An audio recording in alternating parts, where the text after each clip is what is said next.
Good. Hello. All right, everyone's here. I'm here as well. So, how's everyone doing? We're finishing our great club run, I think. And then after we finish our great club run, we would see if I would stream more or if I do something else. I don't know. I am still a bit sick. Oh yeah, that was that run. So I'm still a bit sick, actually. Not at my fittest right now, but it's all right. It's okay.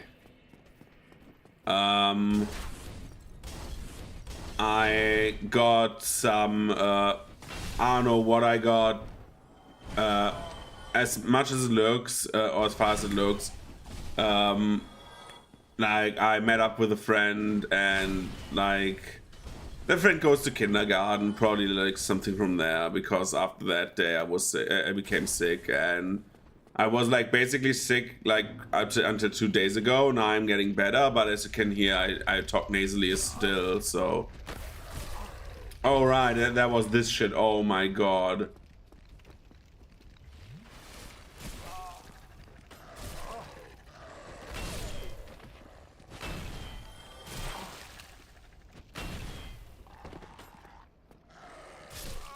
Yeah, I remember this part.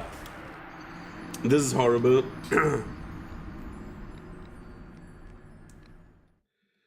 I forgot. This is so bad, man.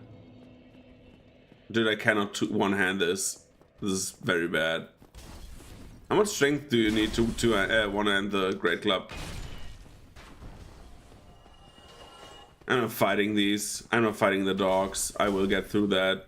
I believe in myself. This is not worth like fighting the dogs.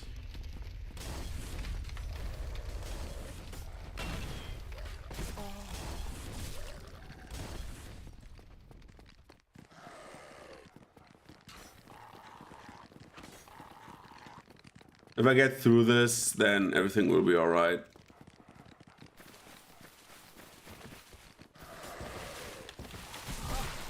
Except if you are stuck in the wall. Dude. This is already going badly. I think that is like the biggest minus on like great clubs. They're like so goddamn slow, man.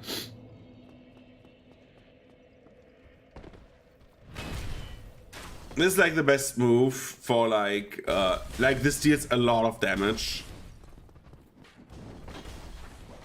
And it's also probably one of the moves that does not get stuck against the wall.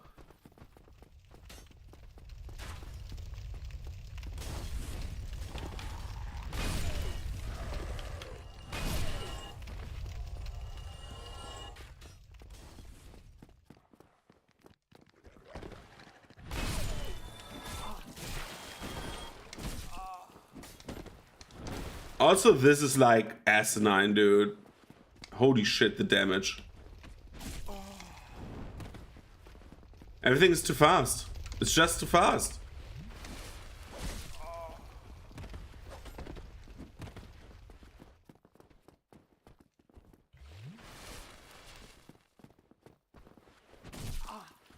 Like, what? Holy shit.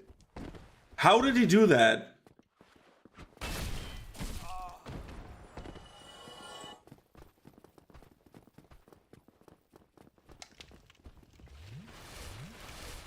I want to kill that boss. I want to have power within just to have it. It's like such a big damage increase. Dude, what? The instant backstabs from the enemies are fucking annoying, man. Let's get into the boss arena. I need to basically perfect this. Which is not possible anymore. Oh my god.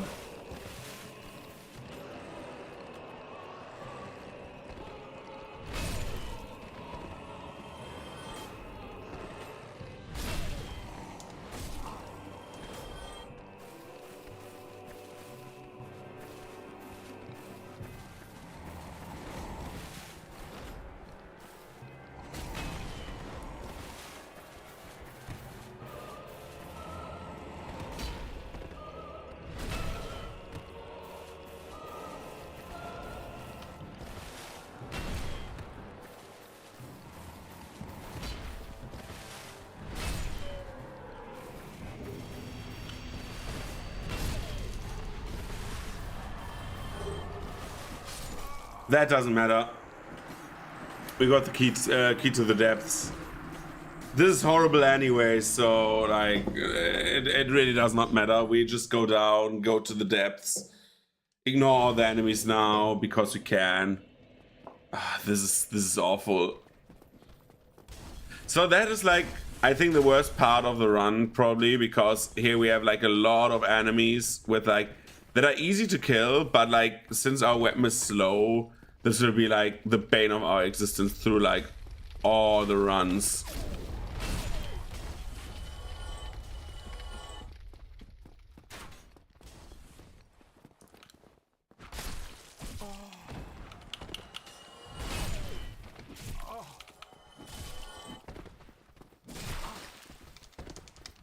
Especially this shit, where it's like the blood loss is so big because I don't have any armor. Because the Grey Clubs are quite heavy. Who would have thought, right? Next blood loss is a death. So waiting down here.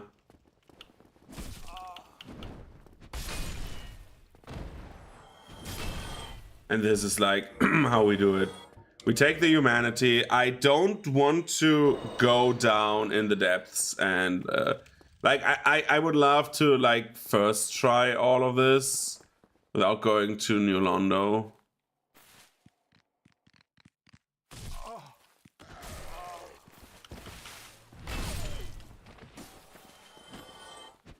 So we're like super careful right now.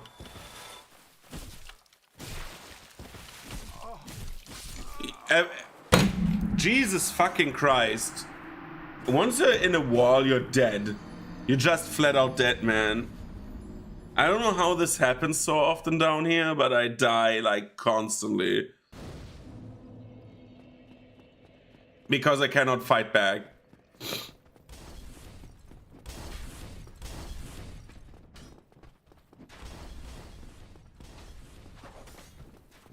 I need heavy armor, man.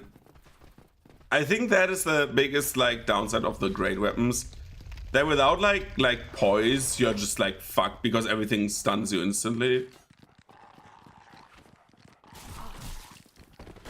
Yeah, do you want to do a bit of blood loss, you fucking assholes?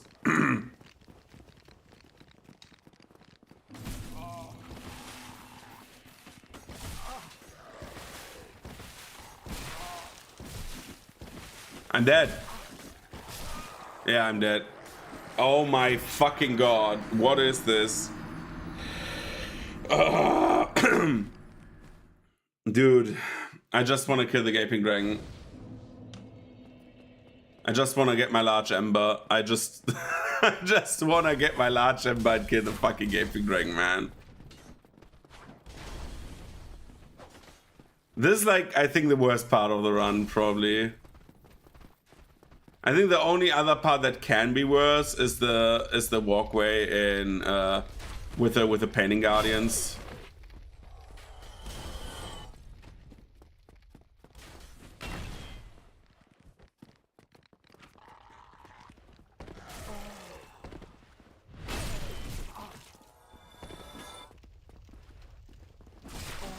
Like this is like the most horrible shit ever because we cannot fight back. We cannot fight. We just cannot fight back. It's so awful, man. It's so awful. Okay, this at least works. Jesus fucking Christ, man. So annoying.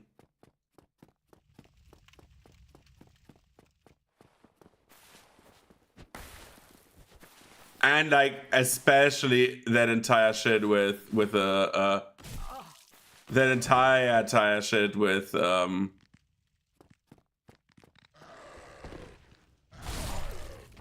bonking on the walls. Yeah, like low 100 perk, I feel like worst area for this. At least you get like 1 or 2 guys with it.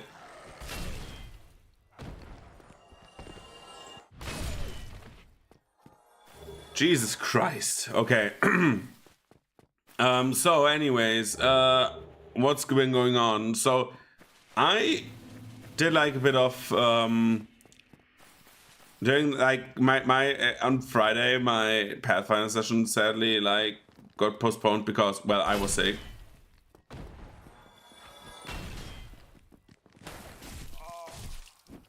Oh boy, where's that dog coming from?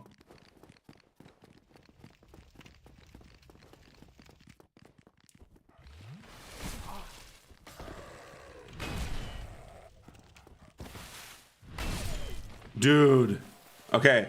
So my yeah, it got proposed to next Friday, so he kills me. He will kill me. Yeah, he kills me. No, he does not. If that fucking archer up on the rafters gets me, then I will be very pissed. I will rest at Filing Shrine so I don't have to go here again.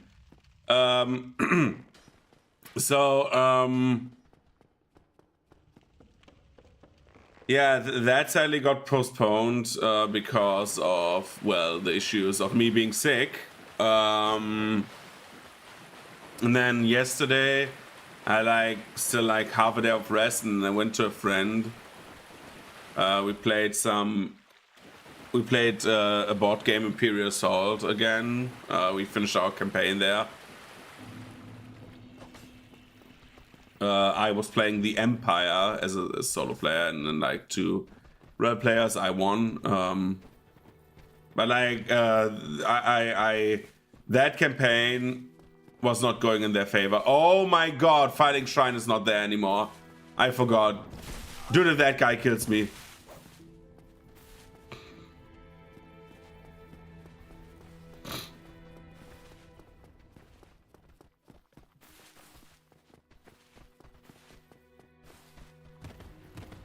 Oh my god, everything is awful about this.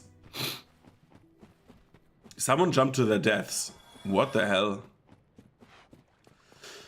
I have like 1 hit. I'm 1 hit of like before death. This is awful.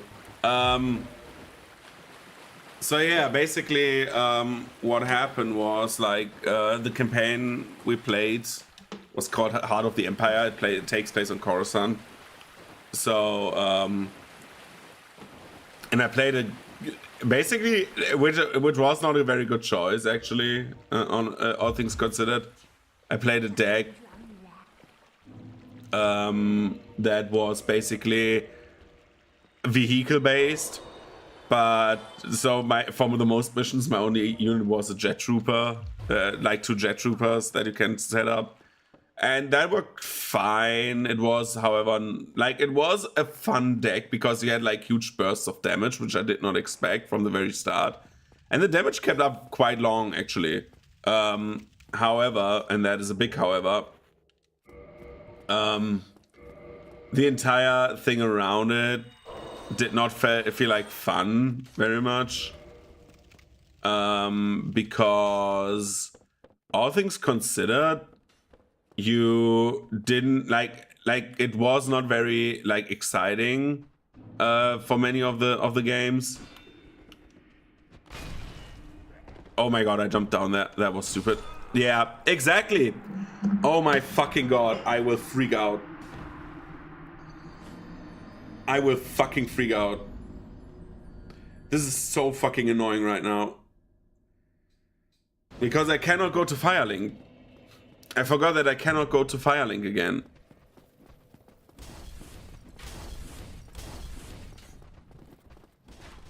I need to basically get through the low undead perk without getting hit. Good luck.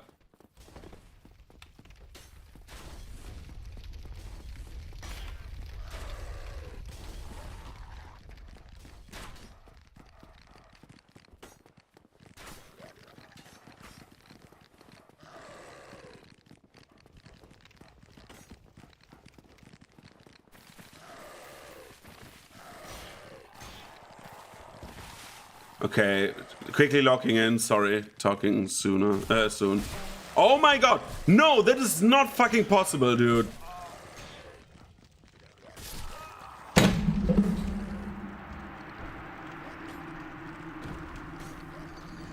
Low that Berg is nearly killing me, dude. Like, I'm freaking out, man. This was so clean until like that drop. And then the dogs, of course, pile around in this perfect like motion, so I cannot move anywhere. The fucking enemies that are moving constantly are just like standing there to like maul me. This is going to be horrible, isn't it?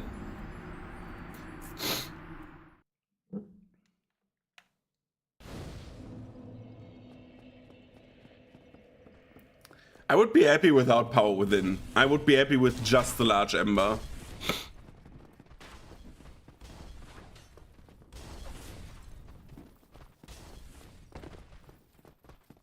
We have a few more runs like this, by the way. None of these have me killing K-Lag early anymore. I realized that mistake. Because it's 10S, this would be way more easy.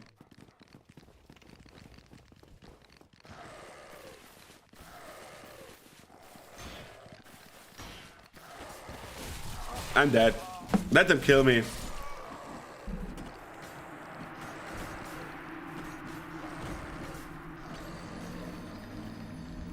This is fucking awful.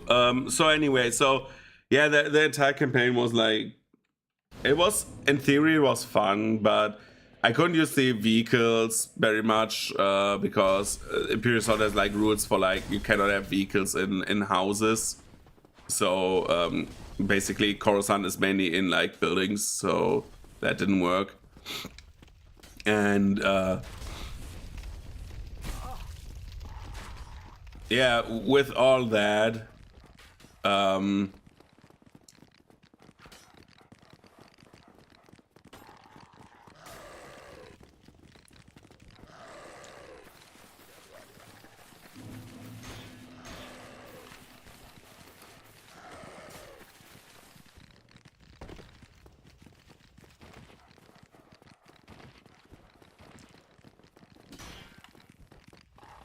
and just getting up there.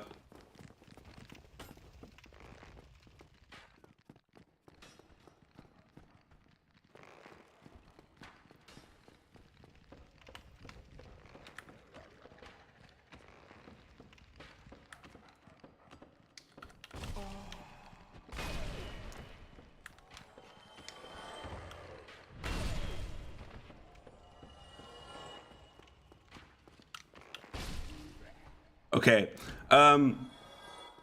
So yeah, it has like a bunch of like it has like mainly building missions, and these building missions are narrow space and stuff like that.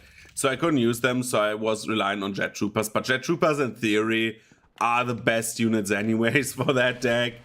Like, it was not that I couldn't use like my tried and true like unit.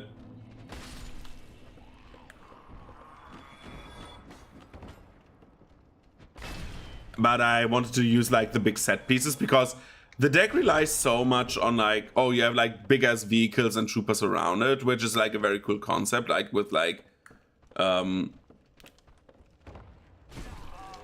your troopers being like supported by the vehicles and them having like artillery and stuff like that. I feel like that is a very cool concept.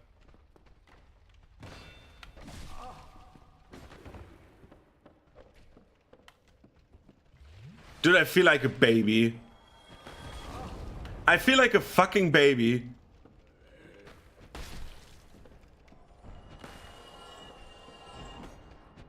Why can I not why can they hit me through that? It's like so dumb.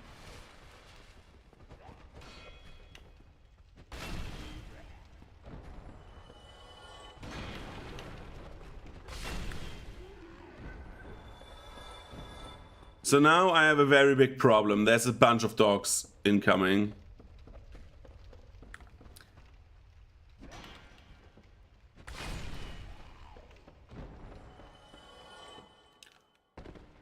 I will rescue him.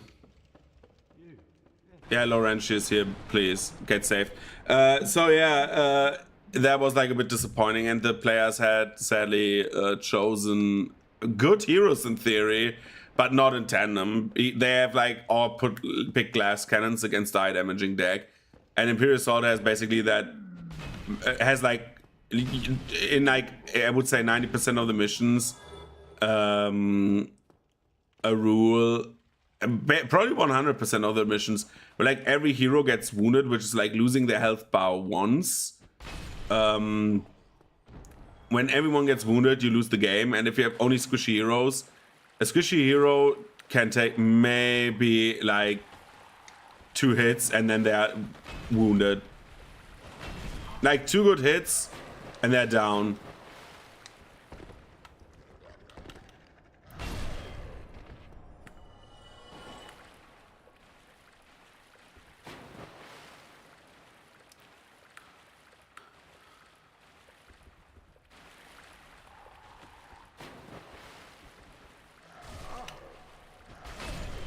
Fuck that thing.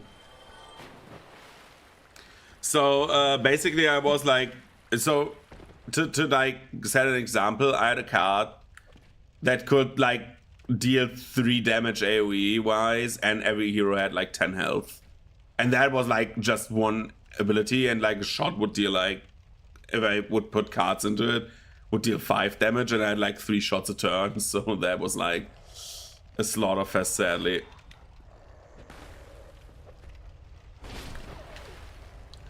I've never played this so cautiously as with this Great Club right now.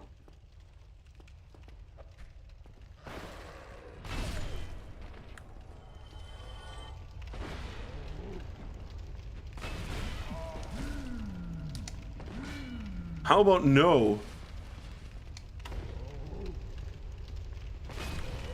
Holy shit, why am I getting so bodied in this?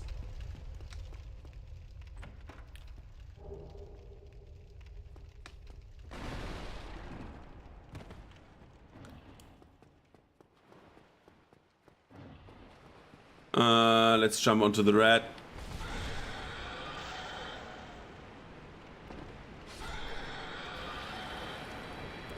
I like that that red has like the X in its head, the bandit X, implying that the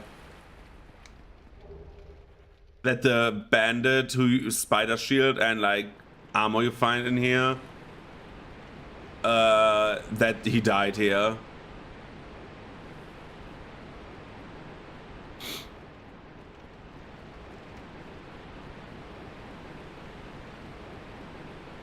I need Estus for the next thing, because I know that I will take damage.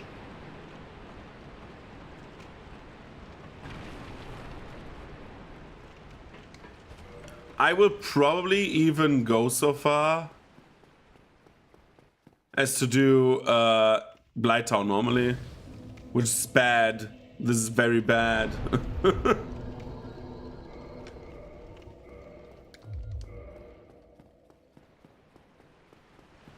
So our entire time doing Kalag has saved us basically nothing except for the... What am I doing here? Because I will not run the entire way up again. I could. I think it's faster than doing Blighttown.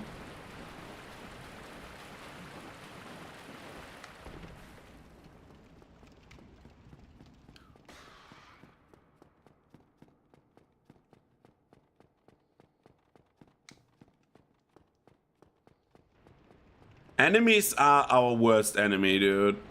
Except if you go heavy, like fat rolling, then you can bonk them, but Jesus Christ. This took 20 minutes, by the way.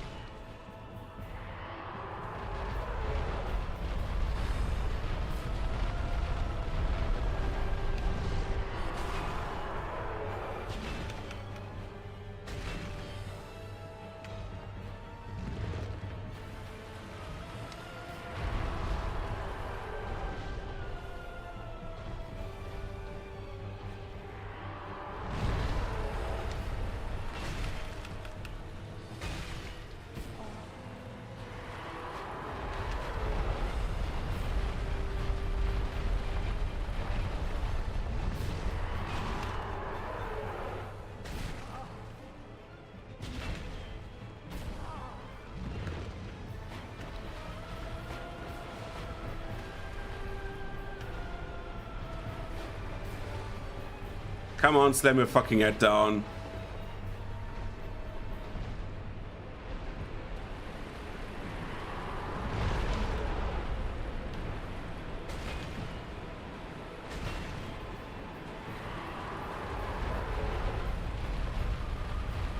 Let him walk his mile over there. Donk, you're dead. Okay, Gaping Dragon is down. That was not that hard. The most damage you always take is from the guy up there. Gaping Dragon himself is a joke. Swan Ornstein will not be funny. Well, I have the armor for that one, right?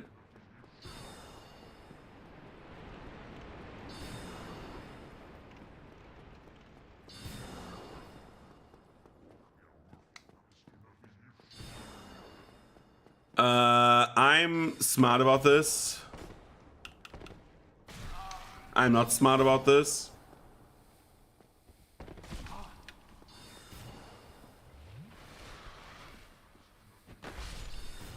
This is the dumbest shit, man.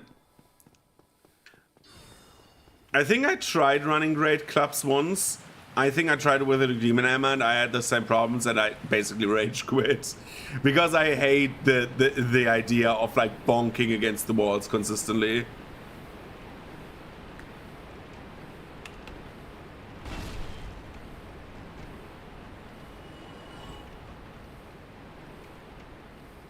I have so little health, man, because I lack basically 20% health. So we can go with more endurance, maybe. So we can put on armor, or we could go with more health, and I would love to put more health on.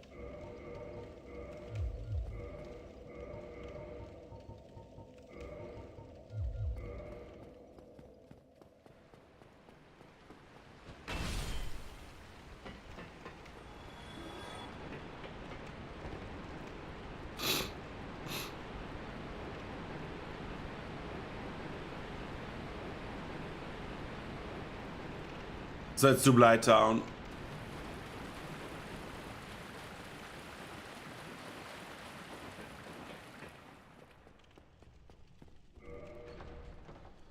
Dude, there's like only one boss that I'm very worried about, and that is Swan Ornstein. I think the rest will be easy.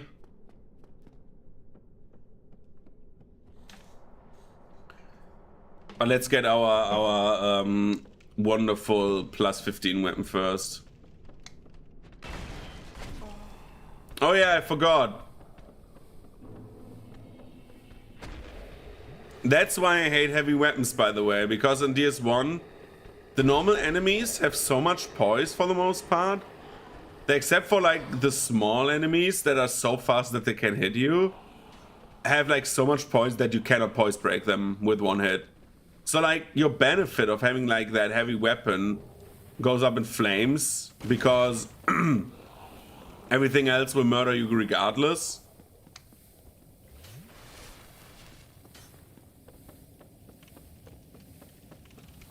Now I need to actively dodge these two idiots, look.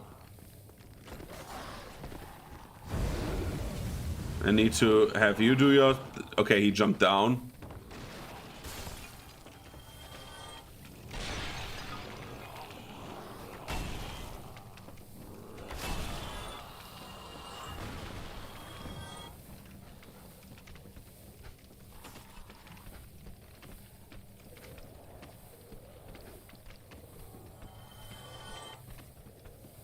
Like, look, even he's fast enough to hit me, probably. No. It takes too long turning.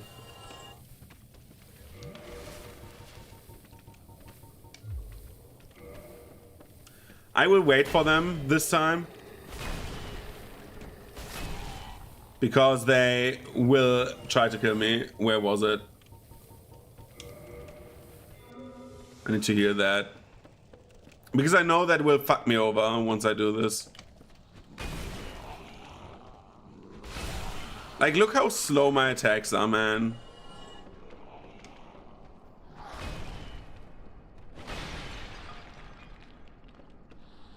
He would soon fall to his death. And now we need to be careful. Just do this. Oh my god, did I hit it? What?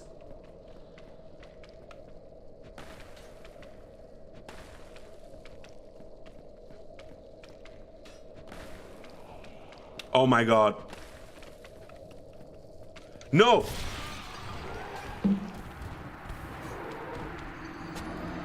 I hate this. Oh, the guy died. Nice, that helps me. That helps me tremendously. Fuck that noise, man. Oh.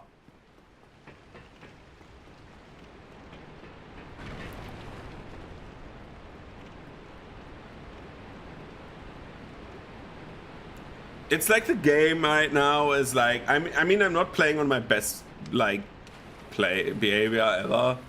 Because I'm, like, still not very fit, but I want to try this. But, like, the weapon does not help. That's the biggest, like, again, the biggest downside to all three great weapon types. Though, the great, like, to be fair, the Zweihänder carried us. Like, let's be real.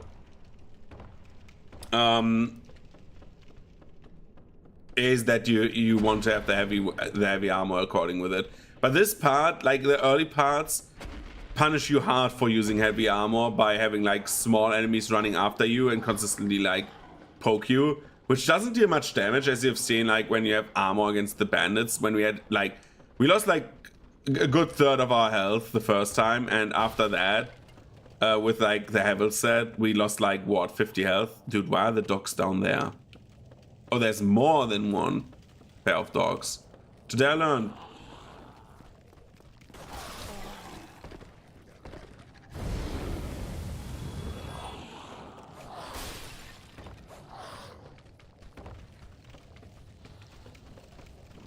That was the wrong way. Oh my god, that was the wrong way.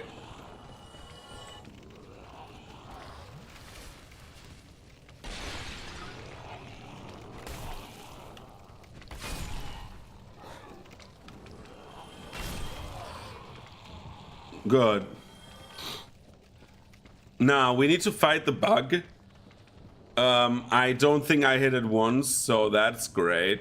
Do I have the black firebomb still, or don't I have any left? No, I have a few.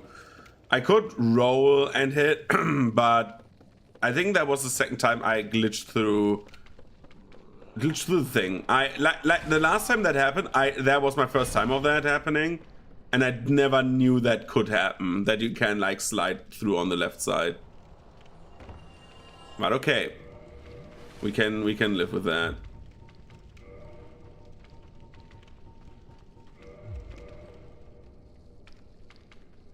Let him arrive. He's dead.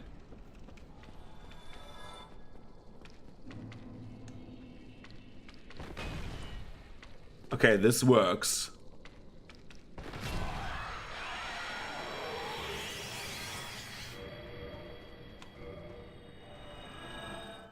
Okay. We have this. We rest here. We get out. Simple as that. We're not sugarcoating this. I want to get the fuck out of here.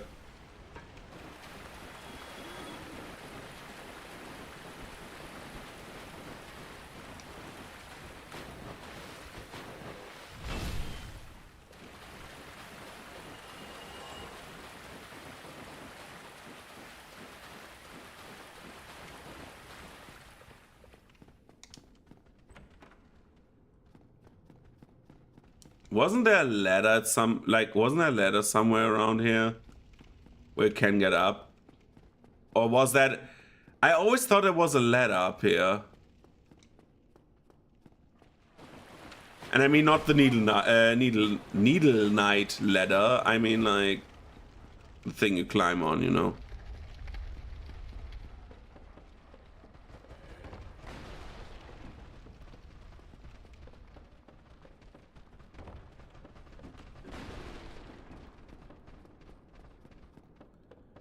Dude,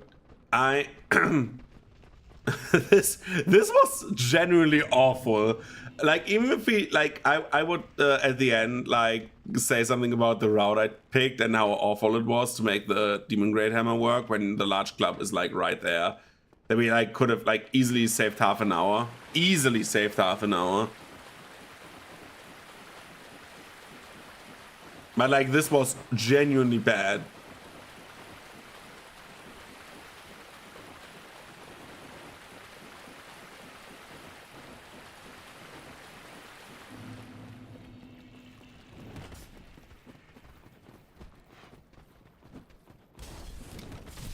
So now we have a very, let's call it a medium problem. A medium-sized problem. Let's first of all get rid of these clowns.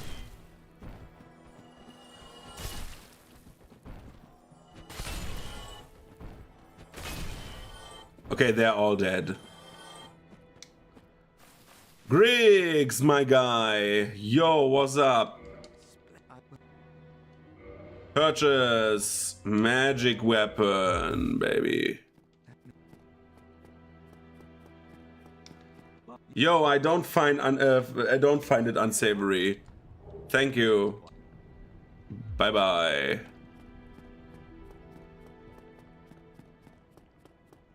Yo, the conclave of chucklefucks. Hello. Goodbye.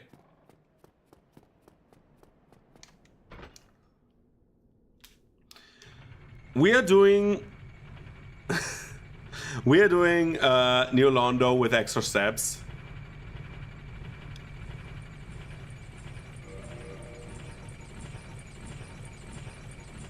As you can see, we have a chunk, we have 4 chunks. We get 3 more chunks.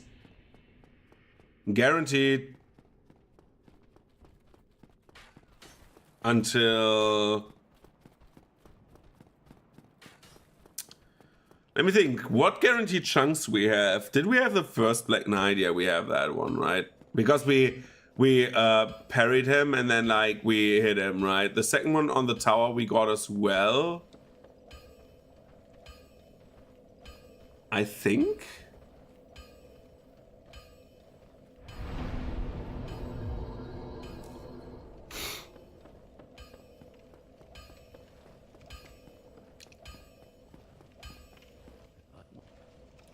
Yeah, give the large ember.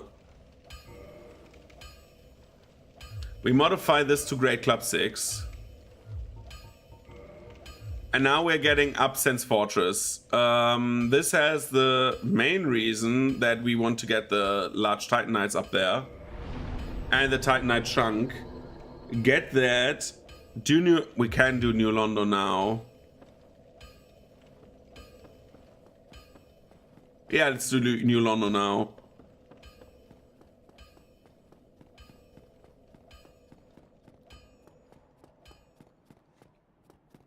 We have like 5 guaranteed chunks, right? We have like the 2 down there, the 2 up there. No, we have 6 guaranteed chunks. We need 1 Titanite chunk all the time outside of like the usual gameplay loop. Because we have like the 1 in Enolondo, the 2 down in the 1 in Enolondo, the 1 on top of the Sense Fortress. We could get the Guardian on Sense Fortress to save more time. The 1 in the 2 in New Londo, so we are at 4. Wait, 2 at New Londo, 1 at Enolondo, 1 at Sense. Am I stupid? How did I come to like 7 before? And the 2 Black Knights, right? And that's 6. And the 7th we can get at new at Sense Fortress as well. In theory.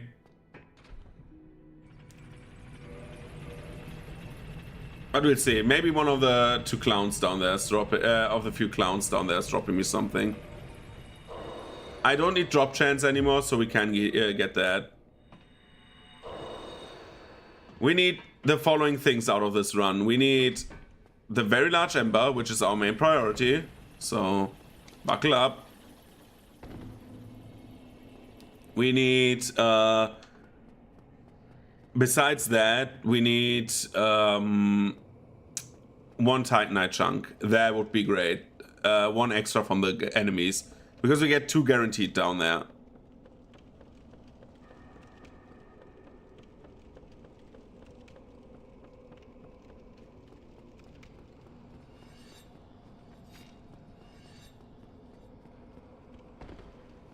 I need to see if you can get a bunch of guaranteed large Titanite as well.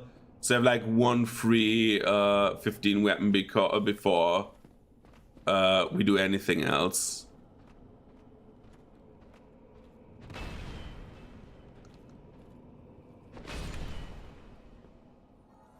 Dude, just stop moving, holy shit.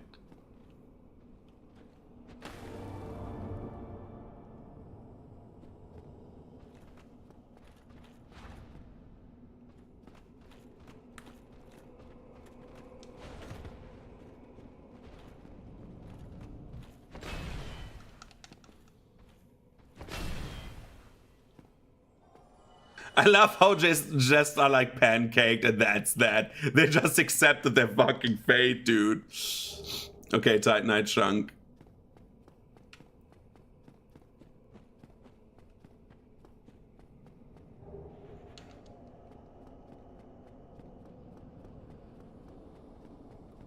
Let's get this guy out of here.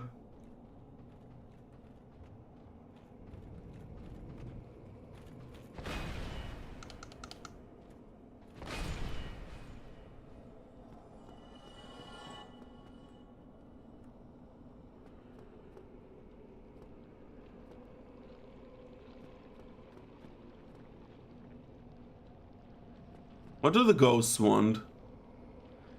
Oh, dude, don't run after me, ghosts, please.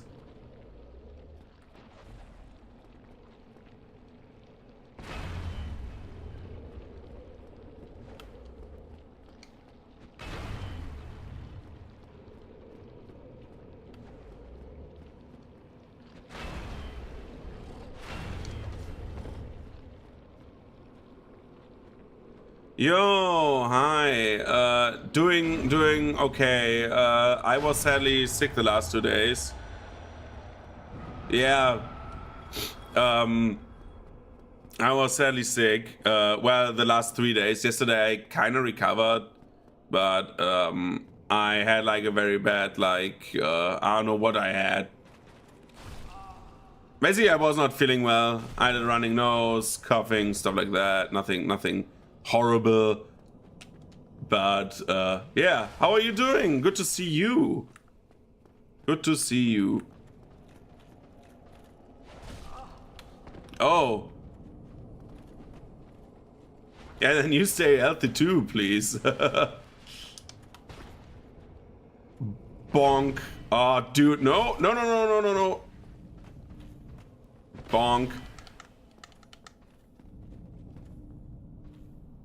Bonk. Pancaked. Come on. I need 1 more Titanite chunk. But yeah, it's like I was sick. I was thinking about like doing a stream yesterday, but I was not feeling that well already. So I said, nah, I'm passing. Thank you. I'm doing my best for the hammer skills. But the hammer, like I'm not a big fan of the great hammers, to be honest. I played with them in Elden Ring, but like in DS1, dude, I kind of hate them, to be honest, because they feel not very good, because you're getting stuck on every fucking wall in existence. Okay, I've got this. Now I only need 1 thing, and that's the very large ember.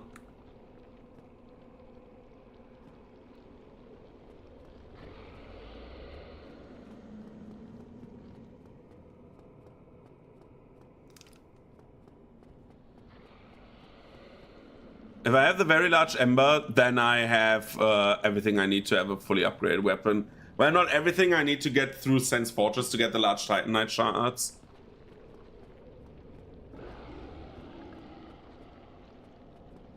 That thing needs to follow me, please. Like this.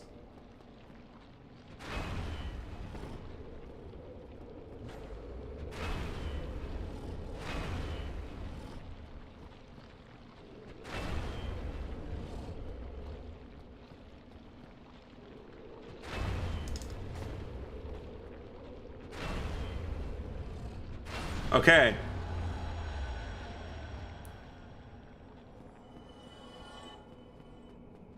I'm thinking about how high that is in Celsius because that would be, I think, Jesus Christ, yeah, that's kind of high. I was like that like 2 days ago. That was a horrible day. Sadly, like, I missed my Pathfinder session where we need to postpone that because I'm the game master there, but we had to postpone that session because of me being sick. I hate doing that, but sadly there was no other way. Okay, now we are back at Andre. We have the very large ember. We can rest and get more endurance. We need more endurance. We need armor. Jesus Christ. Yeah.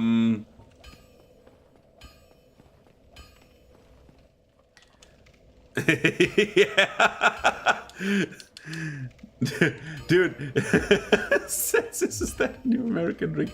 Yes.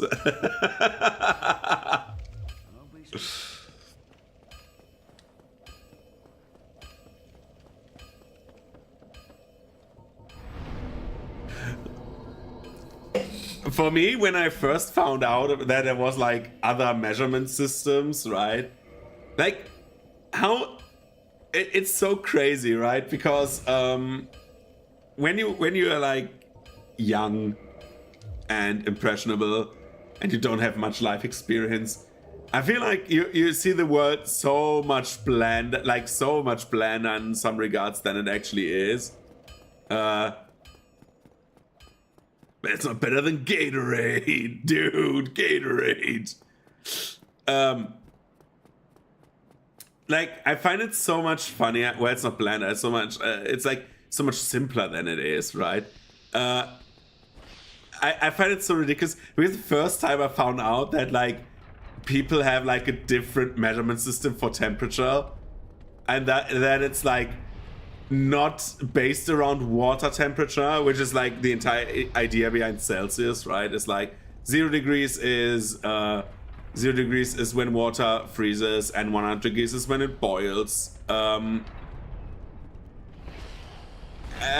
It's like, I was like, why?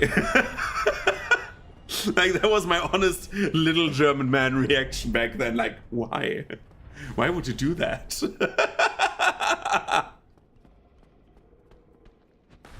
Dude, like, not to diss anyone who has like uses the imperial system. I mean, you do you're doing your own measurements.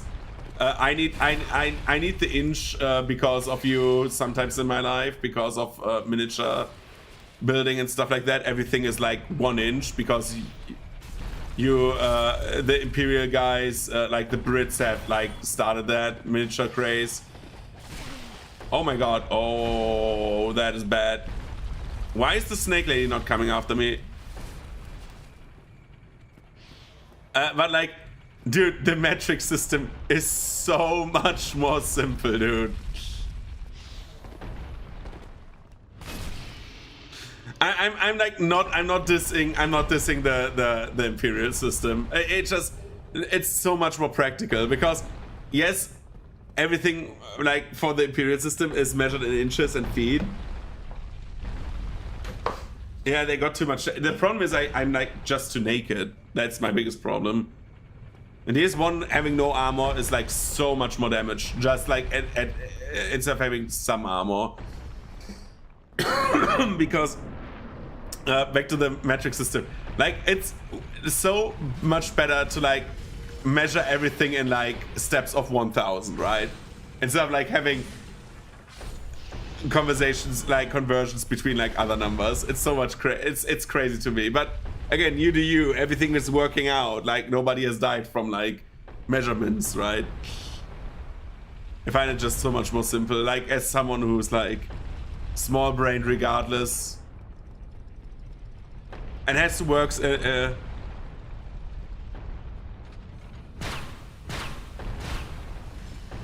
the fucking founding fathers. The eagle flying by, explosions. America! Fuck yeah!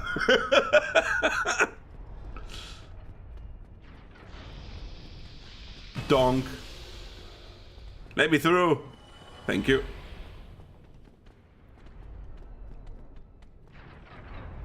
Now I respect so many like different styles of life. I'm like very like for me, my thing is I try to be as open-minded as possible. Some things I find still weird. I think everyone has that, even if they try to be open-minded in many regards. But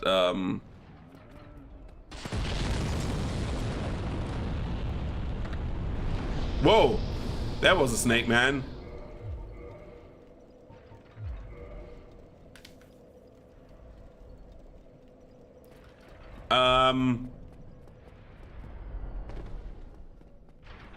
But yeah, I don't have like any strong feelings towards that, like towards anything.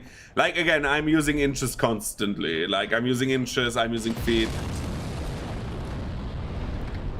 Self-aborted because of a slight. Oh my god, that. But I don't know why, right? It's like when you hear shit like this, and I'm not trying to be like an asshole, but like when you hear shit like this, how does this happen? Legitimately, how does shit like that happen? For this boss, I would take actually the magic. Like, imagine. Oh, dude, I cannot use the catalyst? Oh, dude, okay, we need to take the pyromancy flame then. Sorry, this run is not running as smoothly as the others. Imagine you're like you have studied this, right? You have like very, very much like studied rocket science, like astrophysics and stuff like that, right? All of that. So you learn like measurements like crazy. How does it happen that the chuckle fucks who are working on that have like literally different measurements? Like, dude, it's not as if like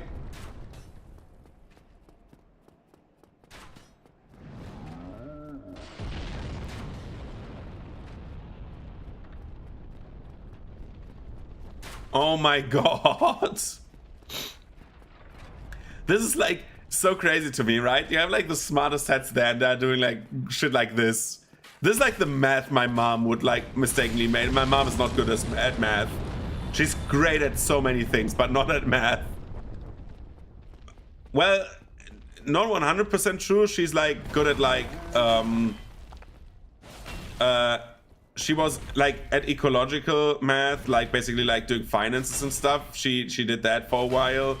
She's good at that, but like percentile like math and tax and stuff like that. My mom is very good at that. My dad is very good at math as well because he was like he worked at a like chemical laboratory for a long time. And I am not good at like advanced maths, like very, very deep algebra and stuff like that, right? Like analysis. Oh, Jesus Christ, dude. I got like, in my final exam, I was so bad, I needed to take like a repeat exam, like an oral exam. And the oral exam was so bad because my teacher fucked me over. It's a long story. It's a very long story. Teacher asked me basically which like, fields I wanted to like get tested on because she was like very cool with me, I thought. And then like I picked some and she was like, okay, I'm picking the one you did not want. And that fucked me over in the long run.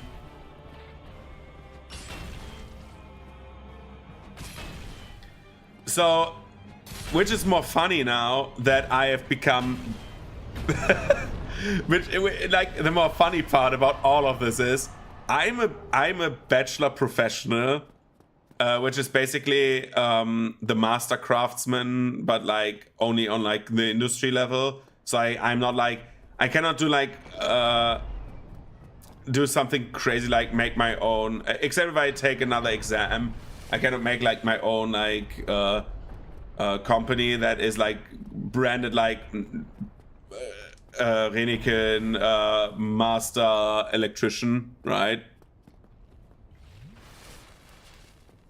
Yeah, I went to school the last 2 years. This year on February, I got my bachelorate. So basically, I'm a bachelor professional is what it's called on an international level. Which is now I can basically, in Germany, you need to, for example, to become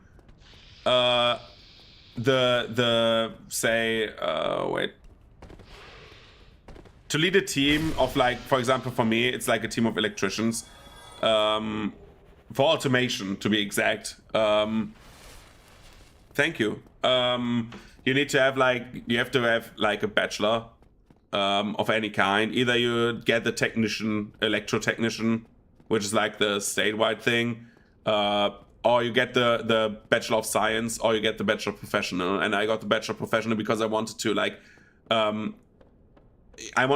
deal with the workers. So basically, I've specialized on like leading a team specifically. And of course, I'm an electrician myself, and which is kind of funny because like so much of it is physics and math. And if I would tell my math teacher now that my main thing that I'm doing for work is like calculus and stuff like that, that I can do that, and that I'm like responsible for a bunch of people who are doing math and like do electric like automation on a like plant-wide scale, they would think I would like be joking. They would say, "Oh, good luck to that company, man."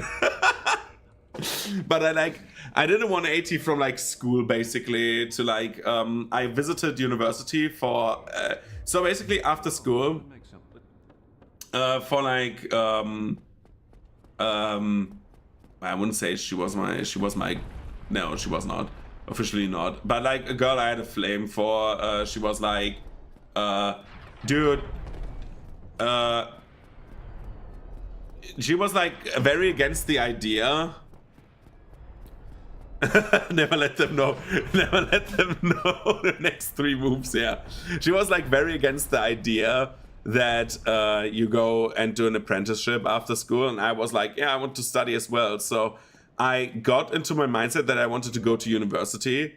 And I went to university for philosophy and sociology, sociology, Jesus Christ, social studies, basically. When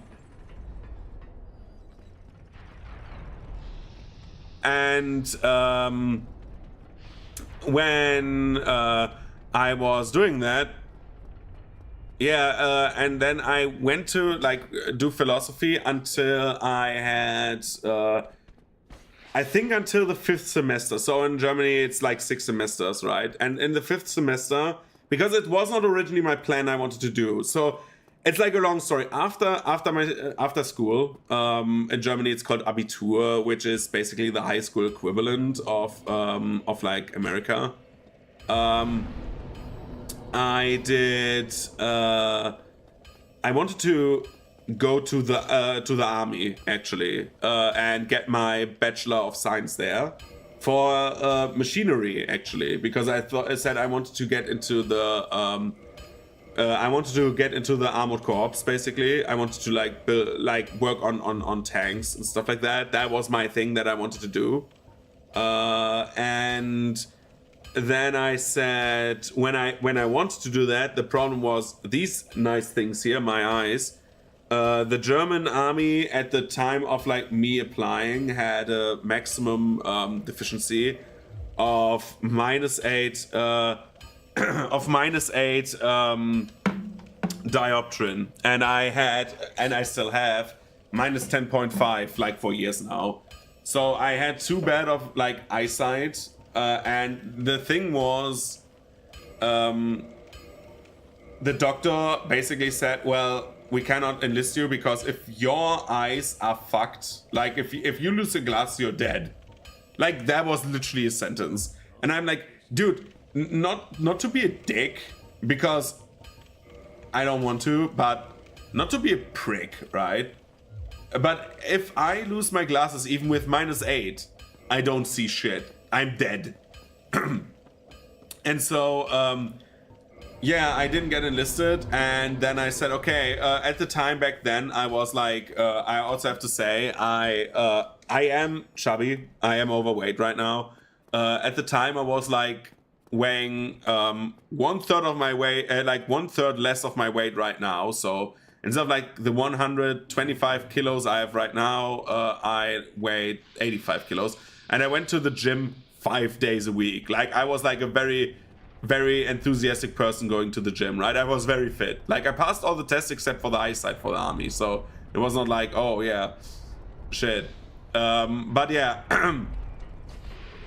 And then when I went and oh, that was the other cage. When I basically got, so what do you want to say is, I wanted to join the army, but the gods conspired against you. And yeah, basically, but that entire thing with the army. Sorry that I'm a bit like distracted. So the entire thing didn't work out. So I wanted to go into physiotherapy, right? But the thing is, in Germany, physiotherapy is a school education, and it's only it was only at private school and not stately funded. So you had to pay for yourself, and I could not afford that without working on the side. And working on the side, I said, I cannot go to school every day, but also work on the weekends. I like, physically, I cannot do that. I was working at a store, helped out there, but those were like 9-hour shifts. Like, it was not possible, right? Because if I only work the weekends, in Germany, stores are open only until like Saturday. Sunday, there's no open stores. And the store I worked at was like open for 6 hours. I would have too little, like, I would have not enough money to afford the school. And I didn't want to like ask my parents. So, because my parents are great. They're like, my parents are awesome. They like, say what you will about my parents. Like, my parents sometimes, of course, as any parents are, as all people are, sometimes people get on your nerves, right? But like, and sometimes they're like difficult, or sometimes you like fight because of like some stupid shit, which is why I try to like stay with my family out of politics. Yeah, my parents are awesome. They would have given me the money easily, but I didn't want to, because I said, okay, no, I'm trying to be an adult here. I try to do this on my own. This is my path, and I don't want my parents to like be the reason I do that. I want to do this for myself. I'm like very like competitive like that. When I want something, I want to do it for myself sometimes. Of course, I get help if I need to get help, but I just want to like challenge myself, right? So I didn't do that, and then I said, okay, because my flame that I had back then, or like the girl I wanted to impress, said, well, go to uni. I went to uni and did philosophy, right? That because I couldn't get into art. That's a very different thing. I don't want to get into details there, because then the story takes forever. What the fuck did that guy do? And then I went to philosophy, did that for like 5 semesters, so 2.5 years. Okay. What did that clown do? He was like, okay, I'm out, man. Oh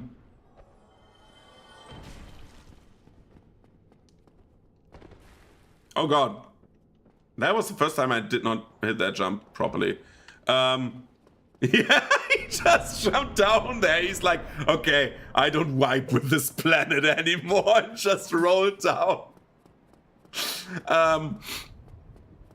Anyway, so I studied that for 5 semesters, and then basically I said, well, I don't feel like I'm going anywhere, because in Germany, in Germany with philosophy, you can like basically become a professor and stay at uni, or become a teacher and go and teach. and or start writing books, right? And say, well, I am a bachelor of science and I have done philosophy, which is great. Power to everyone who does it, right? But I thought I don't see it as productive to basically feed the basically endless loop of people studying philosophy to have people who learn philosophy so they can teach people to learn philosophy, you know? It feels like a cycle of like an endless cycle of nothing. And that was the main reason I started my apprenticeship as like an electrician for automation. And I did that at a... Oh my god, I ran and did not know where I ran. I mean, yeah, that would be ungodly, right? So, I was like, okay, I started to learn like about electricity, and no worries, that happens all the time. I think there was no run where I didn't run off somewhere or get hit and get clipped off like a cliff. Where I didn't reach that. This is more like the interaction is more important than the run, in my opinion, but yeah. So anyway, so I got to my apprenticeship.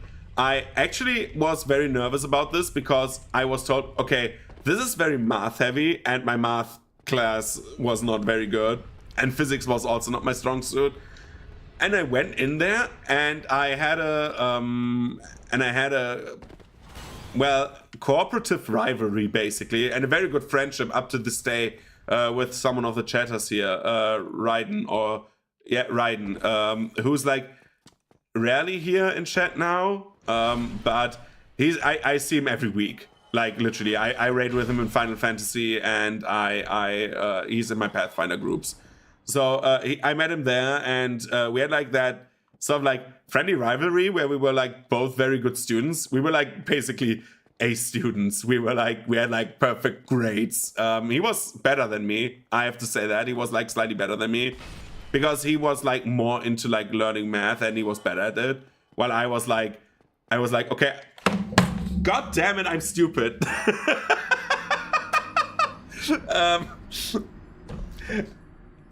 Why did I run there? I could skip that. I've literally, oh my god.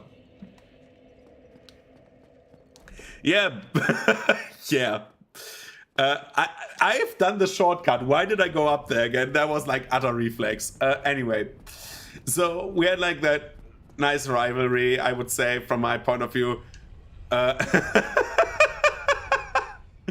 not worrying. Where we were like trying to get better grades. And we basically shortened our apprenticeship from like 3.5 years to 3 years. And had like actually fucking good grades. And then I decided, okay, I want to do more with my apprenticeship. I don't want to be a worker my entire life. I want to like become something more. And basically now I've realized that now I can like do one more thing, and then I'm like at the top of my education basically, which is like equivalent to like a master a master of like master professional. Thank you. Sorry for coughing so much. But yeah, I've done much in that regard.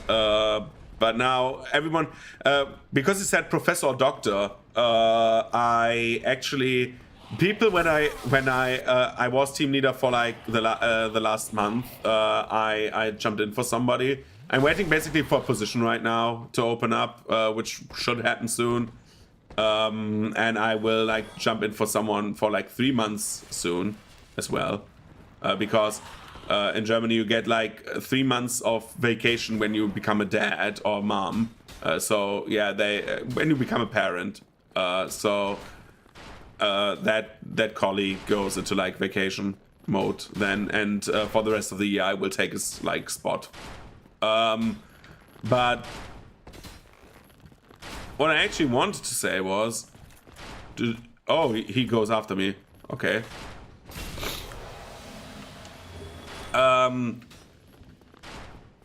people actually that was actually like something that like people called me because they call me Meister, which is the German word for master, right?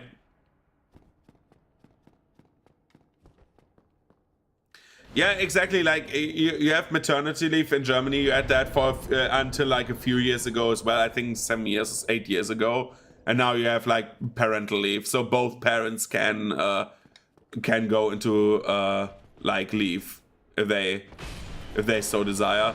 My brother was on parental leave for like 2 months. I think until July. So yeah. He was on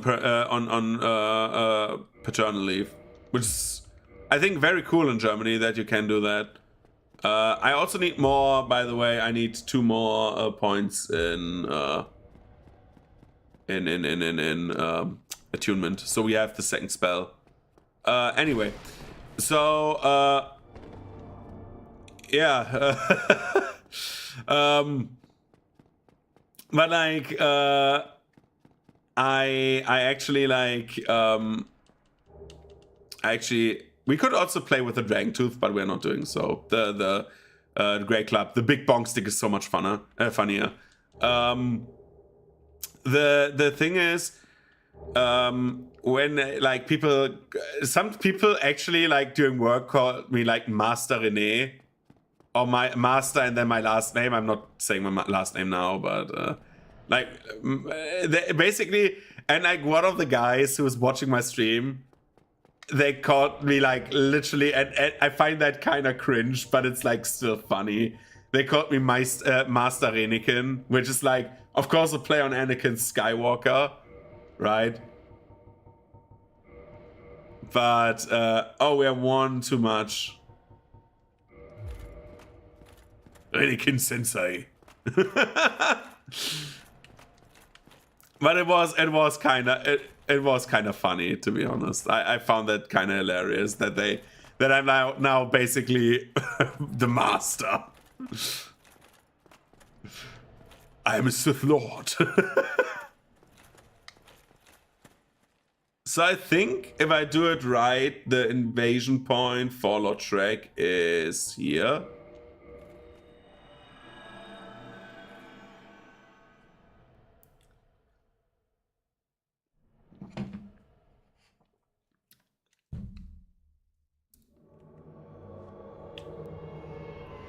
Yo, Lord Shrek. I'm sorry, you get the shit, the shit beat out of you.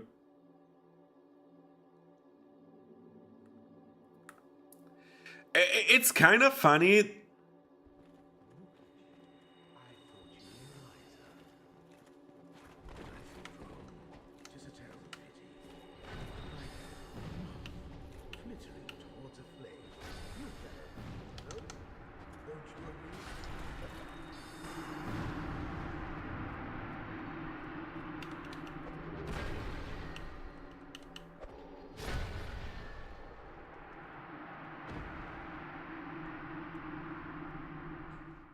So anyway, good, I've got the good ring. Because now we can do this, and we can put on the Hevel set. So, easy, yeah, just bonk him like thrice and he's dead. So, about my name, right? It's a bit weird, because the origin is like not what you usually think.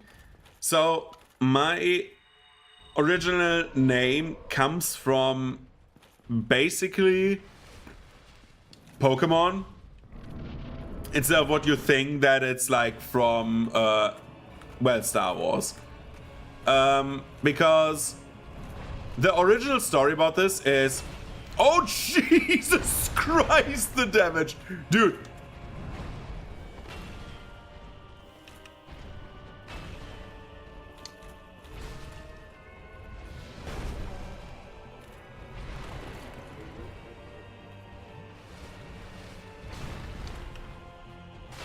Yo! Holy shit!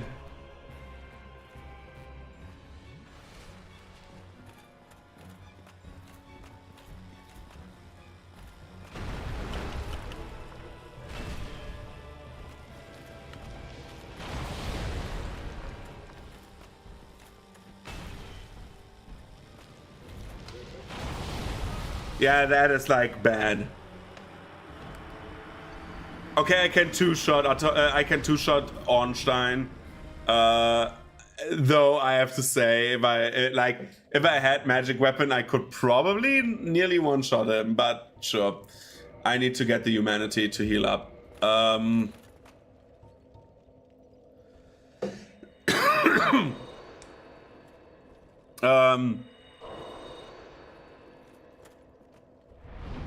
Astron, the beat of children. Okay, Jesus Christ. It came from, like, the name came from Pokemon. My big brother and my big brother is 2 years older than me.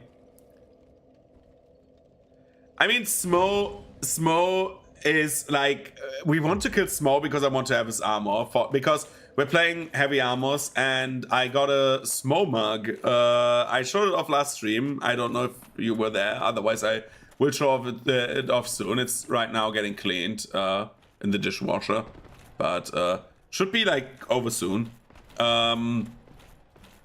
So my big brother, who's 2 years older than me, we got Pokemon Red and Blue on the European release. So when I was, I think, 5 years old, I think.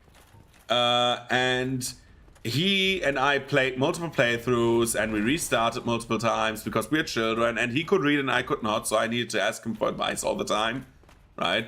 And then I went to school and could read as well. But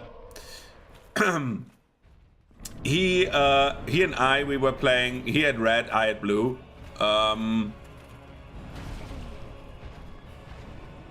What the fuck is Ornstein doing?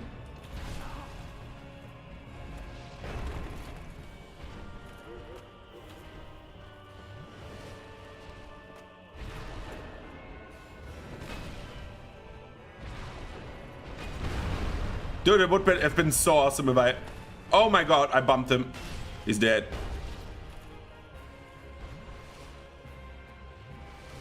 So yeah, red is my favorite color, however. My big brother, I love him very much. My big brother's awesome. He's like one of the nicest people ever. He's like such a caring person, right?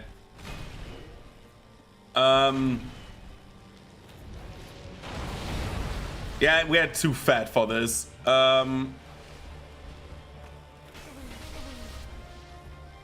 Die. Smo's dead. We were like, the problem is my big brother's favorite colors are like green and then red, and mine are red and blue. So we took a bullet, and basically he asked me, can I take red? And I'm like, yeah, sure. The turtle guy looks neat as well.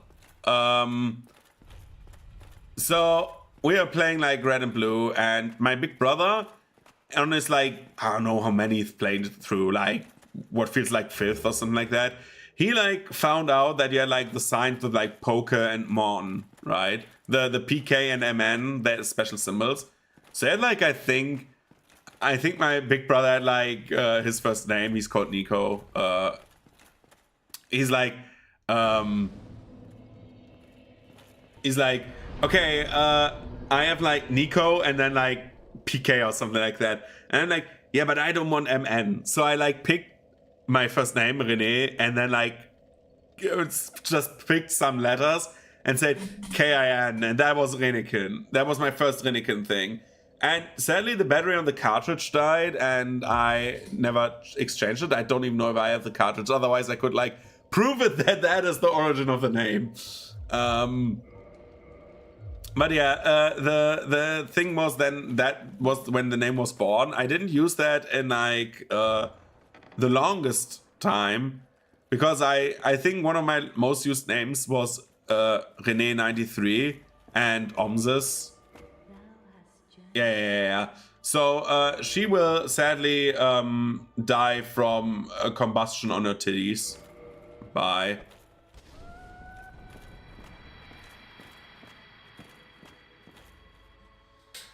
Yeah, I mean, Red. We played. I think Fire Red. We played on like a Nuzlocke stream, and we played Soul Silver on a Nuzlocke stream where we where like my mod Tadrin, she said we're doing a Q log where I have to use always the oldest Pokemon first, and I cannot switch Pokemon between the gym leaders, so I have to use like. First, the first one I got, so my starter, then the next one, then the next one. Was kind of a fun run, but combustion on titties, yeah, baby. We are such degenerates sometimes, man. So we're reviving the Firekeeper now. This is the first time we played Lotrek's quest line, by the way, during all the 10 runs before, something like that. So, long story short, I played like I used like from like my Armored Core days.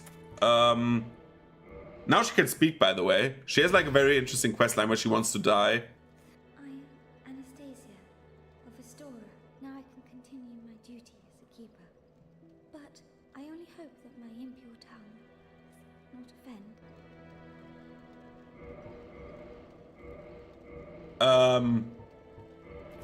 So yeah, the entire thing was kind of fun because I had like from my Armored Core days, I had the name Omzis, which was basically the Omega sign and and then MSES. That was like a very long time, and Rene 93 was like also very long. And then during like my teens, when I was like in my Star Wars phase, I said, well, I called myself Renikin, and Anakin Skywalker is a very close name. Let's double down on that. That's like the entire thing. There's not much more to it. Like, and then that was my thing with the name. I literally had a profile pic of my face, like literally on the. Oh my god, that was so fucking cringe. Like because I had like I did like I worked for a short time or helped out at like a graphics designer. I know how to Photoshop in my teens. Like I still can Photoshop. And so I put my face and Photoshopped it during the early Photoshop days very badly on the alternate art of like Anakin Skywalker with the red lightsaber that they never used in the movies. And I put my head on that, so that was my profile pic.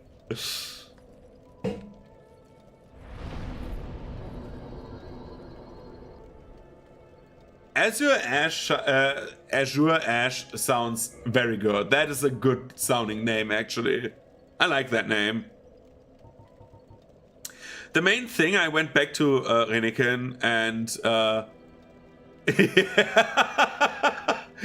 dude, you should. I have a few problems with Disney Star Wars nowadays. I'm totally honest. I loved this first season of Mandalorian, and then I rewatched it after the second season. And I have so much to nitpick about those seasons. I have like so many like logical problems that make it somewhat unenjoyable to me to watch it, even though I love bounty hunting. I have like literally Boba Fett memorabilia over there. I have like a giant Lego ATST over there. I'm like a huge Star Wars fan, actually. Like, I love Star Wars, but like I have some problems with the new stuff. But it's not that awful. Like I actually like the designs of the new movie. I just hope the story would have been better. I think the First Order designs are very sleek, but not going too long onto this. Star Wars, like, I basically, no, back to Renikin, sorry. I picked that name basically because for me, it was like, yeah, it's like, I was so hoping for the entire thing to be like, a bit more like a bounty hunting show with like main objective is bounty hunting with an overarching plot, maybe. Because that was like the cool shit in the first episodes, right? And then it became just like father-son adventures, and that is like like found family is cool when it's done proper, and I feel like Mando is like such a stoic acted character because of his background. He is stoic, but you do not feel the connection, because like the entire thing of where I go he goes, or where I go he goes, and then he sets him like in the school and he gets abducted the next scene. It's like, what? It's like, why? It's weird because the entire season is like written by like different writing teams, and due to that, I haven't seen season 3. I still need to do that. I've seen Book of Boba Fett, however, so season 1, 2.5.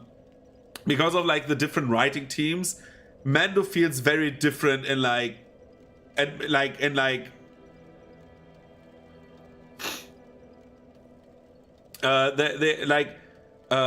entire thing with like Mando like being so different every episode gets a bit on my nerves, because he like feels to be way more committed in some episodes to like Grogu than like to others. I think we should like, the problem is I cannot react to Star Wars stuff on this channel because it gets striked instantly. Like, that is the biggest problem. I would love to like do a rewatch of like all Star Wars, like all of it. But I would also love to like do a rewatch of JoJo's. I would love to, but like it fucks you over. It's just like so sad. And Germany is like kind of strict on that too. Like, dude, even like music. I love the Empire. Like I love the Empire as a concept. Of course, like I'm like politically very different to the Empire, but I like the concept of the Empire. I like the designs. I think they're very neat, design-wise, not what they stand for. So, what do we kill now? We have done everything optional except for Moonlight Butterfly and the DLC. We could do the optional boss in Enolondo now. Yeah, let's do that. Optional boss is Enolondo sounds nice, because we have the Peculiar Doll, and I warped wrong. I want to go there.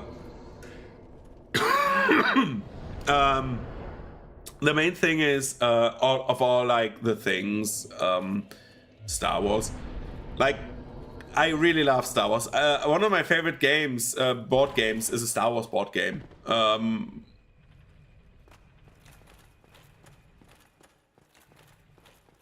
Yeah, that is true.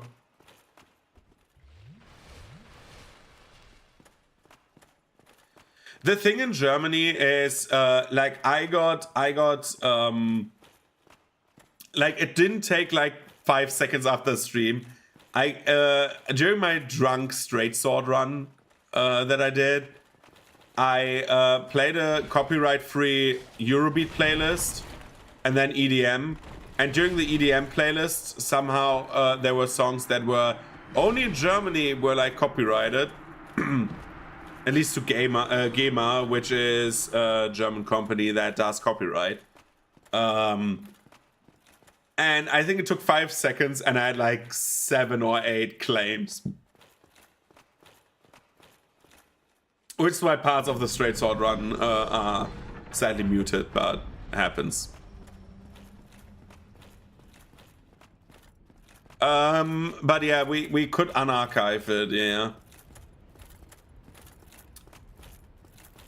Since I'm not earning any money with this anyways, like, this, like...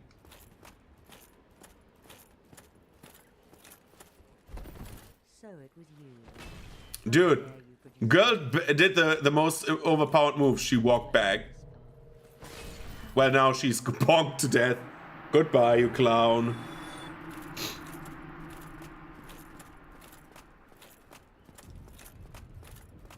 A bunch of homies homing around. Like, I would love to do a bunch of like reaction stuff, because I want to rewatch some stuff. But the problem is, usually when I do something in my free time, be it like creative or like gaming, I stream it and I just want to like talk with people about it, and doing that would be like kind of like an interesting thing. The problem with like reaction for me is like, I do not love to have someone react to something and sit there and be like, eating like cereal and be like, whoa, crazy, whoa. This is like not the format I enjoy, right? It's like I am glad that people who are like only doing that or like go AFK while the video is running. This is like the biggest grudge that I have against like reaction streamers. There's like people who are just going away and other people watch the video and give them money.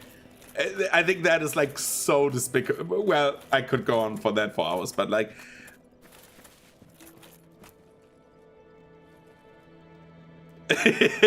yeah, it's like what kind of value do you get from that, right? You could watch the video alone then. If you're like that's crazy. Really? Whoa. Unbelievable. It's like literally that. I'm sorry to say. It's like literally that. Some people are like doing nothing more than this. I leveled up the wrong stats again. Podcast 101. Dude, there's like some very good podcasts. That's a thing that annoys me so much about the post-COVID podcasting era. Is we have like so many good podcasts that get overshadowed by just having famous person on podcast, and that is annoying to me because I really love podcasts. I listen to podcasts since I was like nearly 20 years now. Like, I'm not even joking. I sang the human slot. Nice. So we have greater magic weapon now. I would do something else.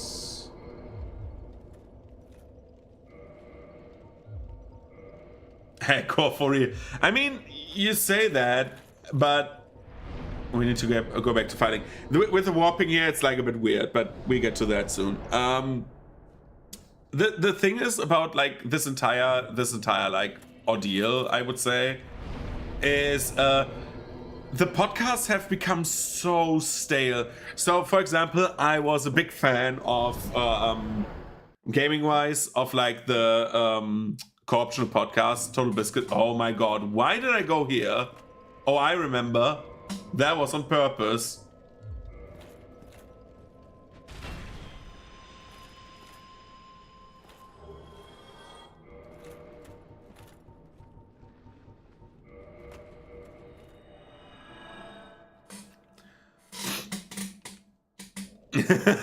We are such evil people, man. We just go there and bonk the yeah, dog to a girl, woman, whatever. The thing about like, I was like a very big fan of the co-optional podcast by Total Biscuit, but when he died back in the day, which is also like, especially since like that lady is totally helpless. Like, this is like one of the most evil things you can do. She did nothing wrong, but anyway. I want to go to Dark Moon Tomb. That's where I wanted to go. I listened to the Drunken Peasants podcast, which was very, very good, in my opinion. It was very entertaining. They did like 3 podcasts a week. That was their main job. And then they split up because they had like dumb squabbling again. One more int and then we can get that. And after the Drunken Peasants podcast, basically all my podcasts were like gone. Dude, am I still... What? What ammo can I put on? Give me 1 sec. We put on...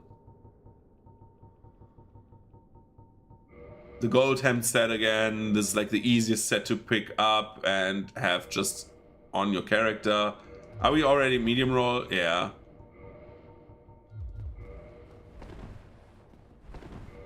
Okay, let's do this. We go commando. And then I listen to like 2 or 3 German podcasts, which are not of importance right now. But I listen to many podcasts. And like listening to podcasts was like one of my like favorite like gaming pastimes, because some of them are like were like news podcasts, so I listened to them and got like my news basically while I got entertainment.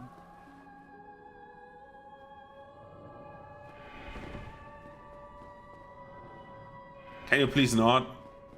Oh my god. Just getting my club ready.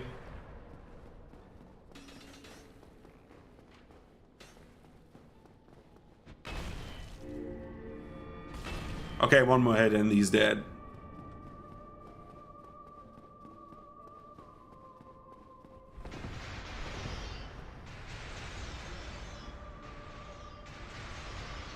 Dude, you do you. I like during the evenings I love to listen to like topical videos still. Not podcasts, but more topical videos. Because I love to like listen about a topic and learn something.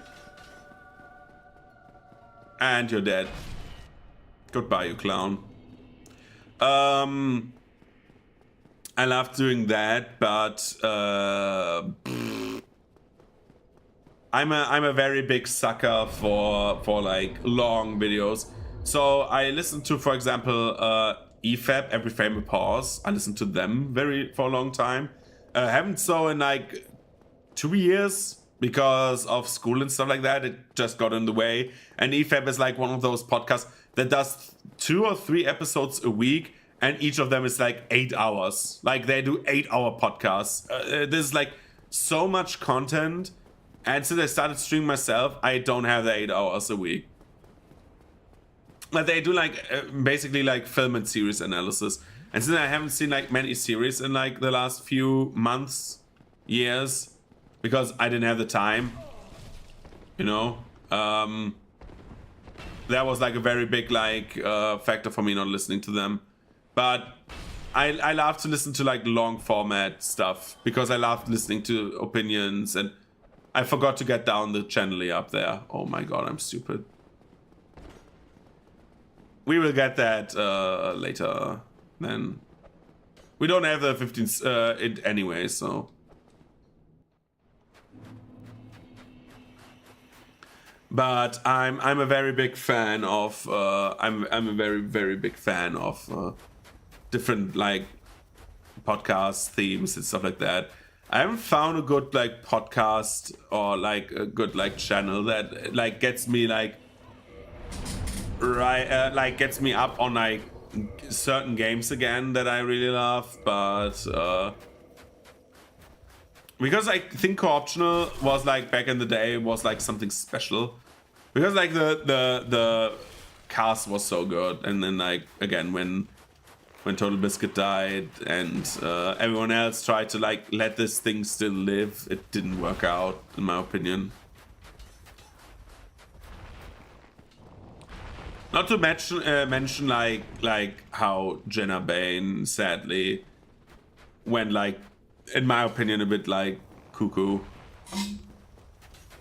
And I like Jenna very much. I followed her like YouTube channel when she did like the cat videos and stuff like that.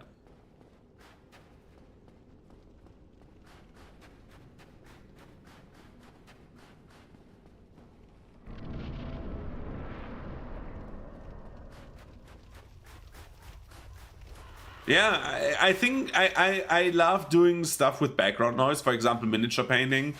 I think the miniature painting streams are fun, but they take, like, I need to concentrate on too many things at once, which is a bit sad, but I'm still figuring out how to, like, optimize that. We didn't do a miniature painting stream because I was sick again.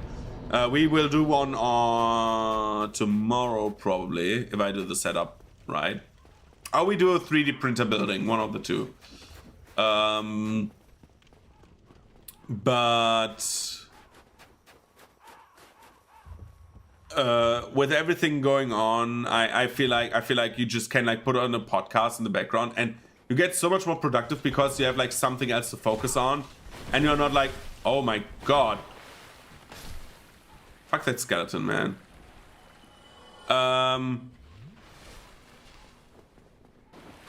Exactly.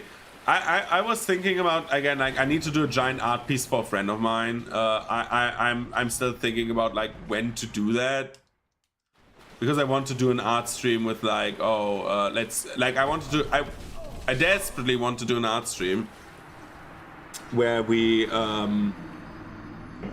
do some big painting. The problem with that is this will take months. This is just such a big piece. Like the penciling of that will be very long, and I want to make it as perfect as it can be. So that will be like one of my magnum opuses. I think that will be like one of the biggest paintings I will ever do in my life. But yeah, I would love to do it.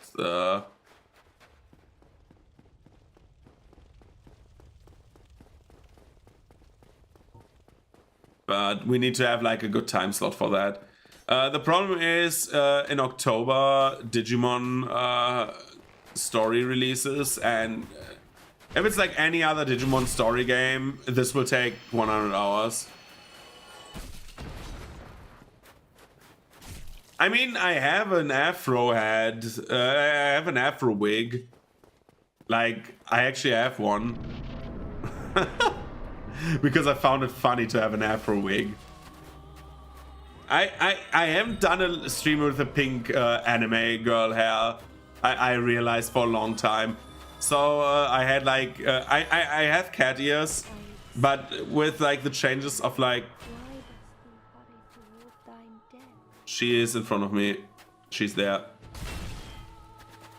And she's dead. In all actuality, with how I need to quickly concentrate, because there's like 10 enemies behind me now, because they will all run after me. With how I had the cat ears, I have them right beside me.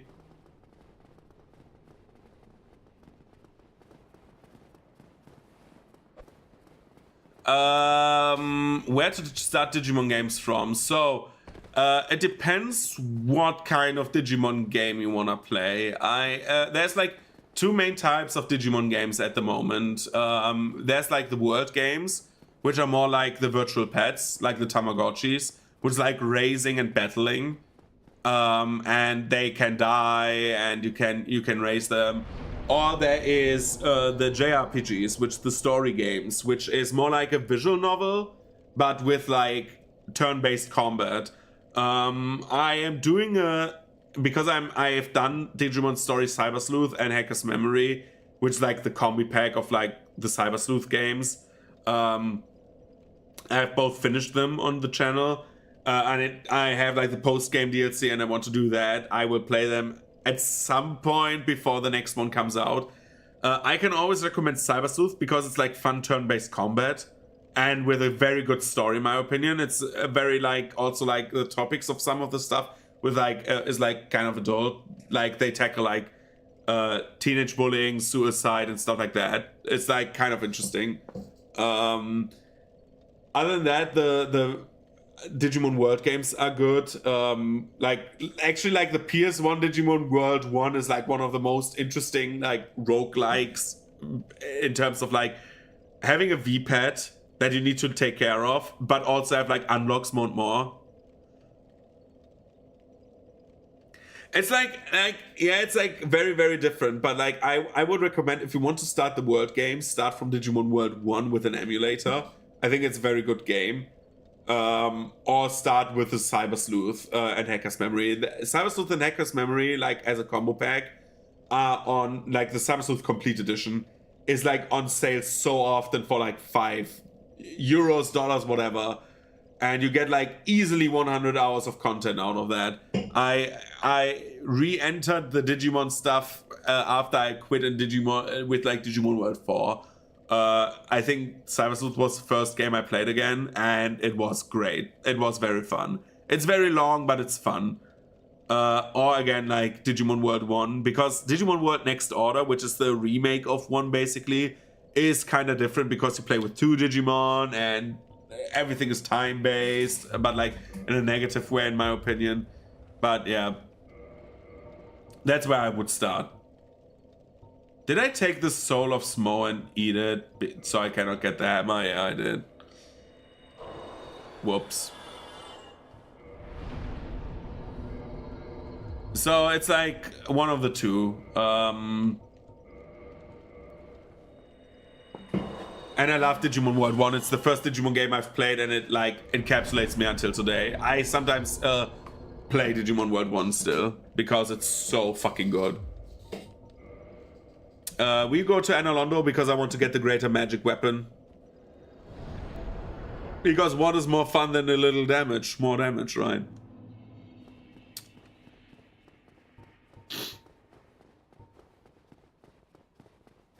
Yeah. And again, on October, the new Digimon story game releases. I cannot speak for that. It seems like a very like a vastly improvement of like Cyber Sleuth. But I would not recommend you buying a full-priced game like as the first Digimon game, because if that is shit, I don't want to be like responsible for that. The other ones are cheaper so often, like you can try them out like for like very little amount of money. Like burning like a full-priced game for like a game you could not possibly like, or there's a high possibility that it's like okay at best, because it's still a Bandai Namco release, right? And we know that sometimes their releases are not very good. I don't want to like push someone to that. Also, I will play this anyway on the channel, so hooray! But I love Digimon. Like we have like many Digimon lovers here. Like over time, we just collected them like gym badges and Pokemon. It's like I find it funny because I think the only one who stayed from the original Digimon story streams, which was basically the first stream I did on this channel, was a Dark Souls randomizer. And then like the streams after were like Digimon story because someone recommended it to me, and that's where we kept Gara, who's like in YouTube chat only still, but he's like he's kind of often here. He's like one of the regulars. Like for 3 years now, we kept Gara from the Digimon days. And over time, some people dripped in and said, well, I like Digimon, or I want to try Digimon. And I'm like, yes. It's a good franchise. It's a fun franchise. It's a nice alternative to like... Pokemon because it plays very differently for the most part. Yeah, Gara is sometimes here. His YouTube handle is... the Auftragskiller from I don't know where, from Sherwood, I think. He is not called Gara on YouTube. I think the name was taken, but Gara is here like kind of often.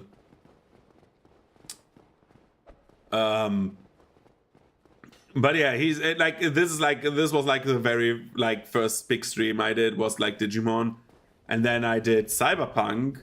No, I did Skyrim, where like Skyrim Unarmed, which was, dude, Skyrim Unarmed is the worst challenge run ever. Like there was a challenge run where I felt I wasted my time. Like actually, because Skyrim Unarmed, you without glitches is like the most important thing, because with glitches you become overpowered. Because you get the ring from like the one sewer in like, was it Riften sewers, and then you can put the enchant on everything, and that is like a max damage you get, except for like talents that increase your unarmed damage.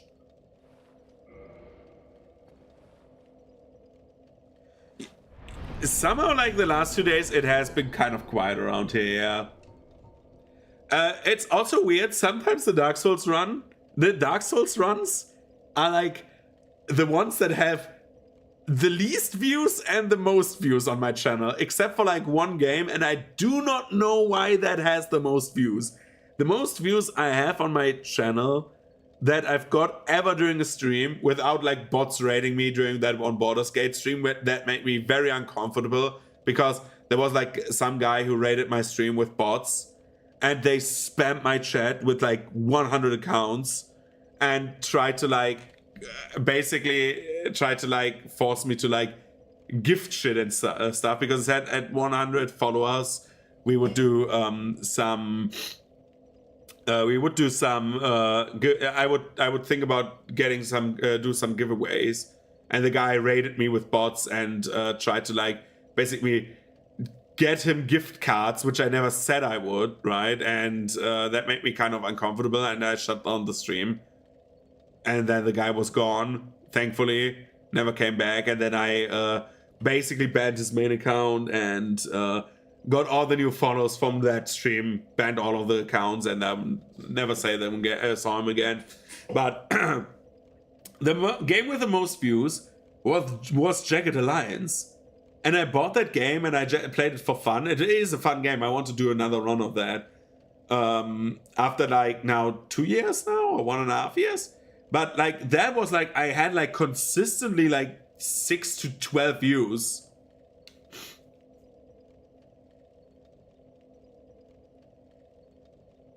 Like if you have a raid from like someone you know, right? Ilorox on Twitch, on the of the Twitch channel. He's like when he streams, he rates me with like his few viewers sometimes, and that is very nice. When he streams, I rate him as well. But like that is like we do very similar content, and we are like chatting consistently. He's like also very often, usually here.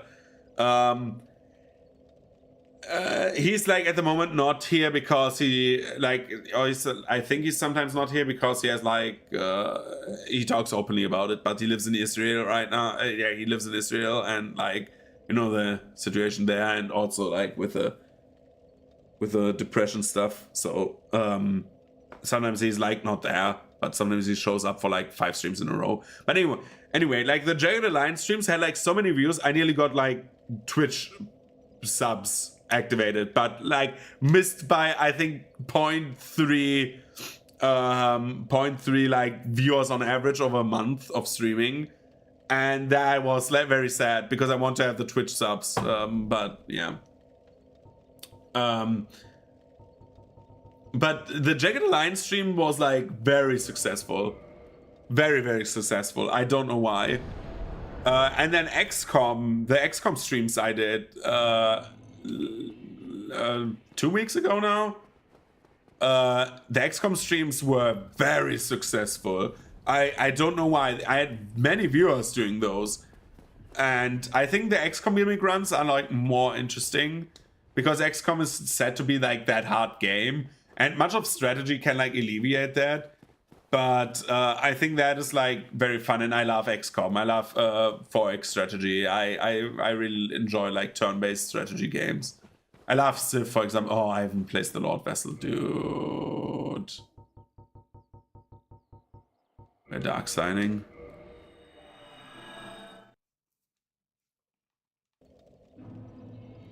Let's go to Fireling.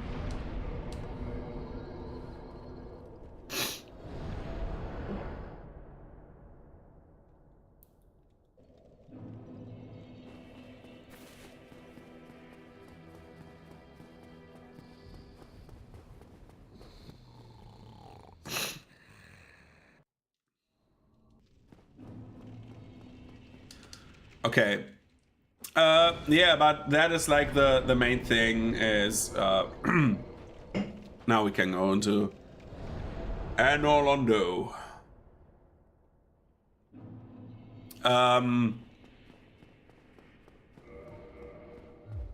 Which spell do I have? Oh, I didn't pick the Greater Magic Weapon.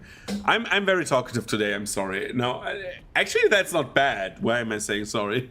But I'm not focusing on the game too much. The great thing about like playing all of these different runs as a game mix is like I can replay games I really love, and I can challenge myself again. I love doing gimmick runs. I love doing themed runs.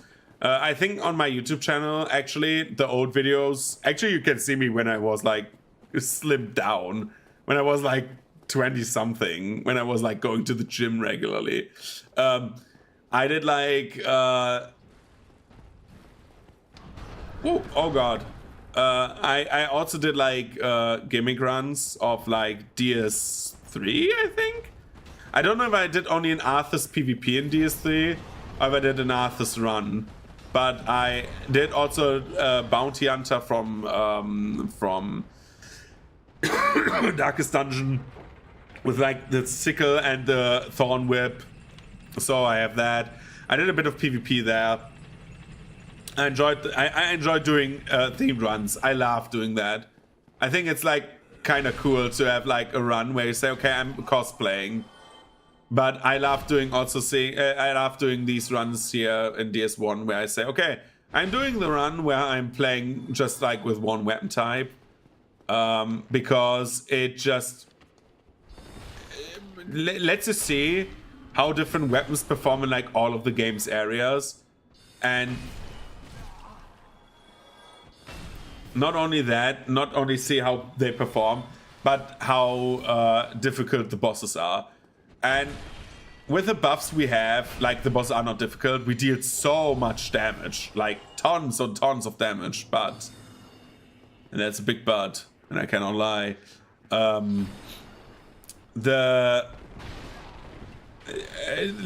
Since we used the buffs, the boss fights became way easier. And I haven't used them on my first runs, which would have made some of them easier. Which is why I think I give Daggers another chance, because Daggers really got the short stick of the deal at the start of the game, like when we did that on the 24-hour stream, because we didn't finish the DLC because I was too tired. But yeah.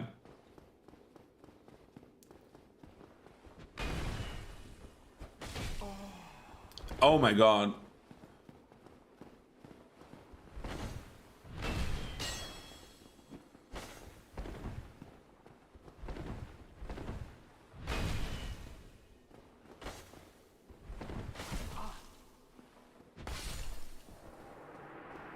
Yeah, that like the 24, like we did like 25, I think 25 and a half hours was the 24-hour stream, because I want to do 24.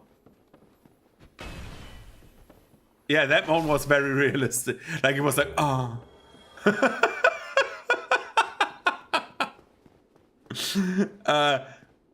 Here's the death we need to take. Kill me, you big oaf. Why is he not doing anything?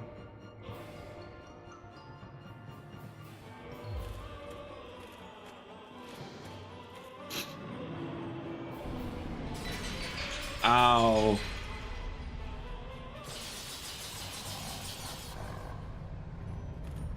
Nope, that just curses us. That did. Nice, that killed us. What?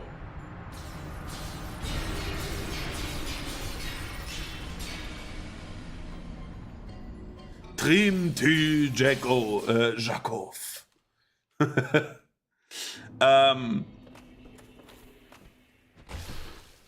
So this guy's dead. Take a selkie.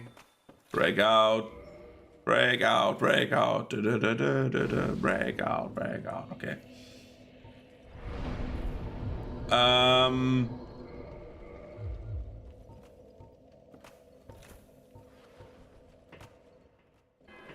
So now the alarm is playing. Sorry for the annoying noise. This is like sadly normal in this part.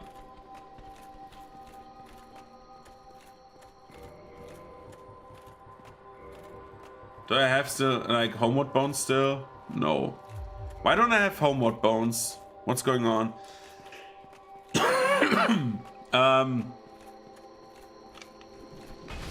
Regardless, yeah, the 24-hour stream was like, I wanted to play a bit of Neo to finish that one. And I said, well, Neo can't take that long, right?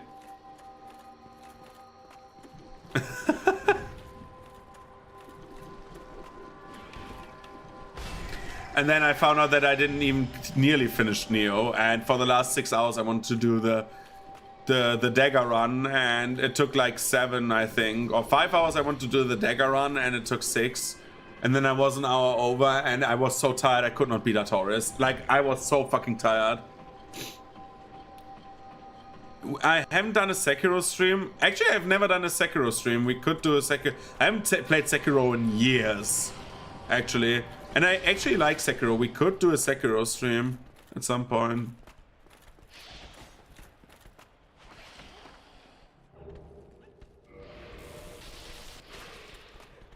Kill me. Thank you. I think I've done every Souls game except for... Well, no, I haven't done any big... Like, the problem is... I haven't done... I've never played Demon Souls. I've never done a Demon Souls run in my life. And I've never played... No, I have played... I haven't played the Bloodborne DLC. I haven't played Black Myth Wukong. I still haven't played that. I've played every FromSoft Souls-like, except for Demon Souls. I didn't play the Bloodborne DLC. Yeah, but we can play Sekiro at some point. I still need to get the PS4 from my brother. He said it's okay when I get it, so we could play the Bloodborne DLC. In theory. Bloodborne is like, I have like very little experience in Bloodborne, I have to say, however. Like, I'm not very good at Bloodborne.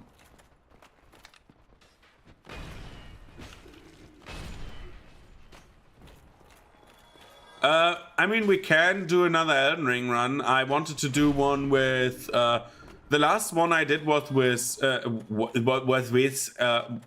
with fist weapons.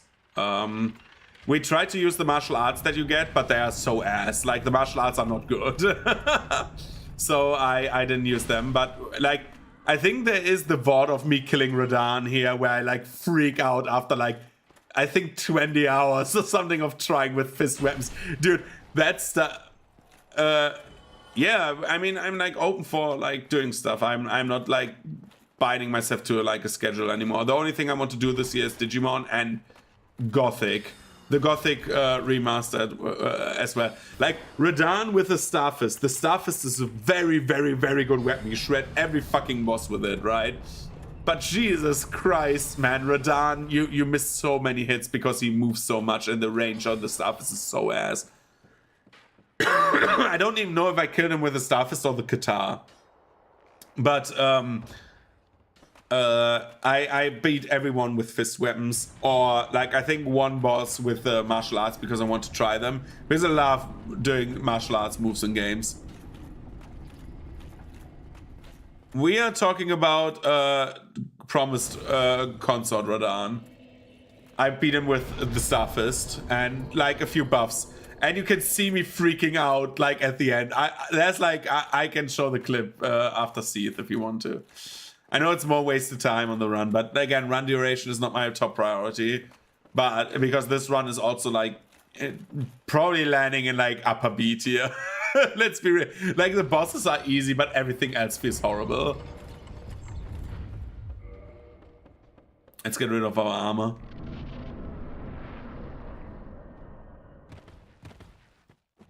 Like I've beaten Melania in like the first try with the fist weapon run. Like I came back from Radahn and said, "Well, you little bitch, heard you were..." No, Radahn was the last boss I beat. I beat Melania right in front of Radahn, right? And I said, "Well, you were talking shit, Melania," and I basically stunlocked her into oblivion. That felt so good. But I haven't done any other themed runs except for like my very first run of Elden Ring. I played with the Rusty Anchor, and I want to do that again at some point because the Anchor is fun, and I love May from Guilty Gear. I do. Yeah, you might notice that I'm like, even though I say I'm not very good at these games, I actually like have done all of them. Like I finished all the. I have like, even though I can sometimes get angry, like earlier this stream when like things don't work out. I have like endurance like crazy. Like I have no problem doing like 12 hours of grinding. I just do that. I just soldier through that. But what I want to do is I want to do the dragon incantations. I feel like they are very cool. You get one very early, so you can beat bosses with it and get the other dragon incantations over time. Just run. Hope that no one follows. I think they're outside. Oh my god, I think they're outside. And I want to do the game only with dragon incantations. That would be a fun themed run, right? Because there's like many dragon incantations and you can get many buffs on them. But I do not know if I want to do that. Oh my god, the damage. I'm not buffing magic because there's so much damage resistance to magic. Oh my god. Holy shit. Yeah, so like Dragon Breaths, right? And Bale would be like my last boss for like Shadow of the Erdtree, or like the one I want to kill. Because I haven't done the Igor storyline, so I've never heard the Curse You Bale line actually. So I know the meme with like Curse You Bale, right? But I never had the assist of the, because I usually play my first playthrough without any outside help, so no summons, no spirit ashes or something like that. So I did that for Shadow of the Erdtree, so I ignored his quest line because like a friend of mine said you can summon, and I'm like no.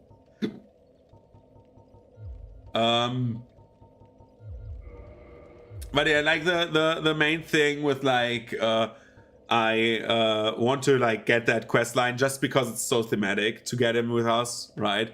Have him on Bale. I think that's not a big foul. I can beat Bale, but I would love only to do dragon incantations because I would find it cool to be like a dragon knight, quote unquote, where I'm just like putting on heavy armor and use the incantations and like transform into dragons and blast enemies away.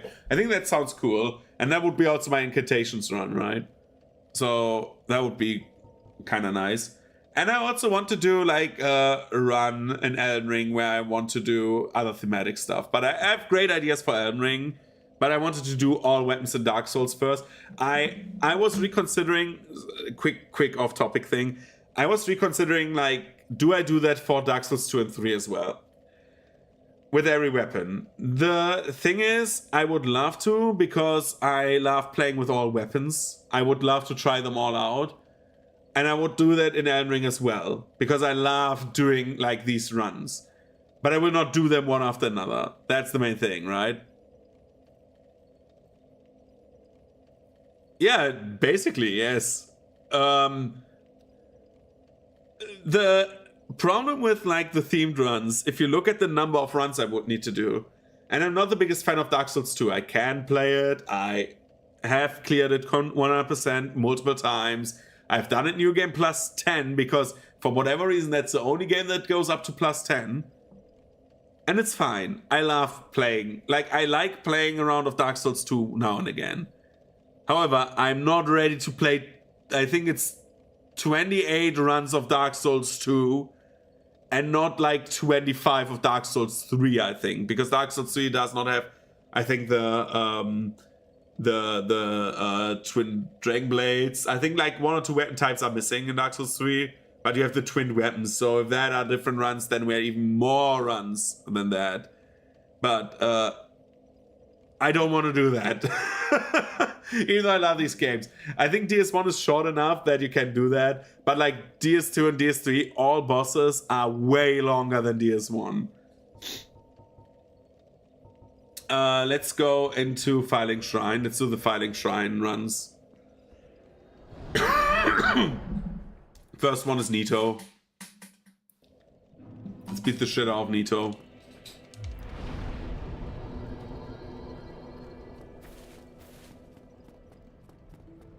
Nito is horrible. You sorry fool. You sorry fool. Enough. But yeah, Elden Ring I would love to do like 1 or 2 runs. Sekiro we can do on stream. I have to make a confession about Sekiro. I have not killed every boss in Sekiro. I have never done a Shura run. I've done only, which is weird because usually I do evil runs on Souls games. I somehow never have done an evil run on Undertale, for example. I've never done Genocide because I hate that it corrupts the save file. I like my happy ending in Undertale, actually. But I want to do. I've never done a Shura run, and I've never fought Inner Sanctum Owl.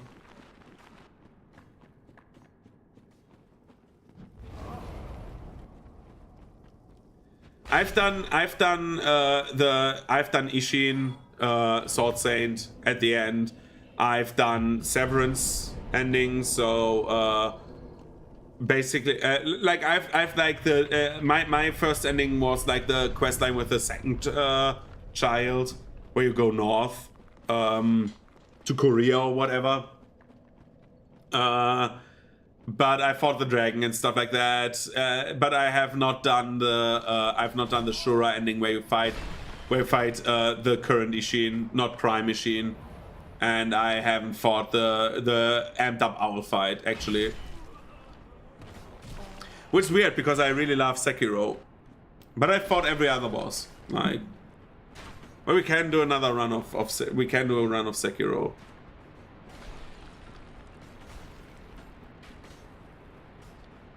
Yeah, we can do the then we do the going north ending again, because I think that is a very beautiful ending to the game where like everything is nicely resolved basically, and then I can do the Shura ending where we do where I do the other bosses that I've never done before, where we fight the good guys basically. Where we fight our friends.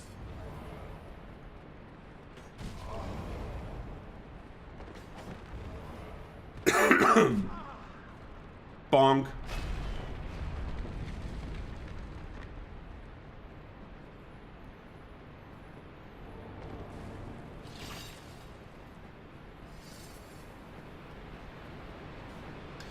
Because you said you would follow the Iron Code, right? That's the decision at Owl where he says follow the code or abandon it, and I think you need to abandon it. Even though Wolf is like the entire game, I need to follow it, and the abandonment of the code is how you get the good ending, because you don't follow your father. It's a bit weird.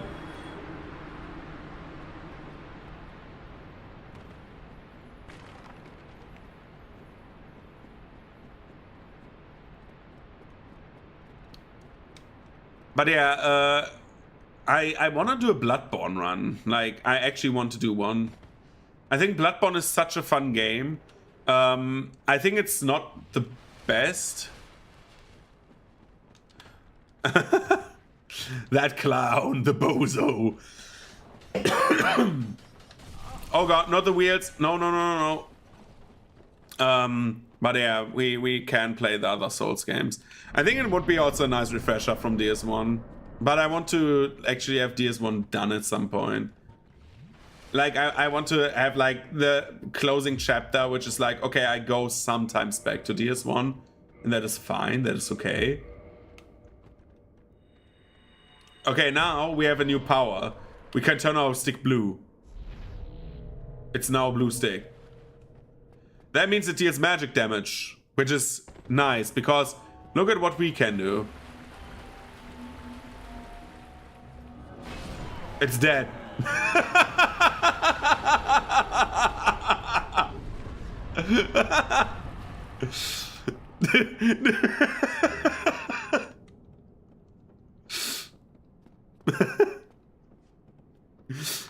So, we're doing 1,005. Master Renikin, what are we supposed to do? They're everywhere.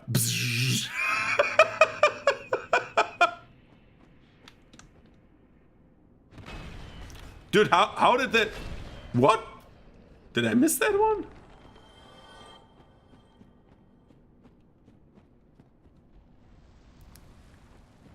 So you go past these two clowns, go down here, and there's the bonfire. So we could play this with the light. I think I've proven multiple times that I do not like it with the without the light, and I can clear it without. But the light takes so long as like a different route to run. So yeah, We're just doing this. Do we need more than 5 Estes for Nito? You know what? I'm taking a precautious second humanity. Reverse hollowing.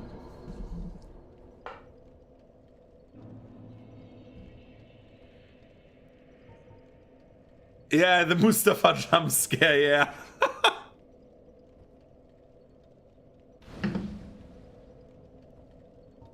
Which we have very soon, actually, in the game. I want to see how quickly I can kill 4 kings with the club. So the thing is about the final bosses is your damage becomes so absurdly high. And the enemies... So why did I take like 3 hours except for like talking for like over half an hour with you? Why does it take so long compared to like the end game to clear like the bosses? The main reason is they tend to like set up these giant ass enemies that are like easier to dodge than like masses of small enemies that can stagger you. That is the biggest problem in like the lower level areas. And you cannot fight them. Like the small weapons had the possibility of you fighting those enemies off, right? You go here, you go down there, you go down here. We get Paladin Leroy. And those smaller enemies, with like faster weapons, you just kill them in one hit. You kill them in one hit with this weapon too, but this weapon has the biggest disadvantage. I'm showing it here. Oh, apparently not. This one, you bump against walls. And the lower level areas are like in the small castles and stuff like that. So you cannot like hit anything. Very good. And so we got another great hammer, by the way, but it's not a good great hammer. And that means when you get in there and just hit anyone, they usually like don't get hit. And the enemies like gang attack you and gang up on you and you die.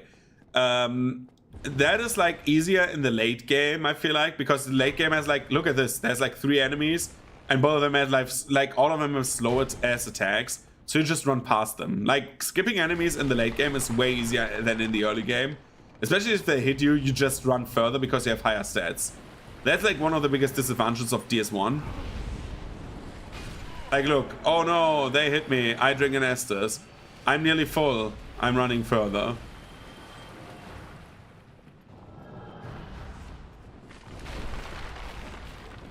Exactly.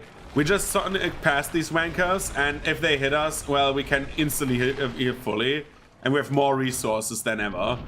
And so the only thing that is difficult are the bosses, which in the early game is not the case because the enemies have so little health that they are not a big issue. I should have buffed down there, but let's do it anyways. We do this, we go down there. And so the bosses are not an issue. So he does the easiest attack now, we do this, and he misses.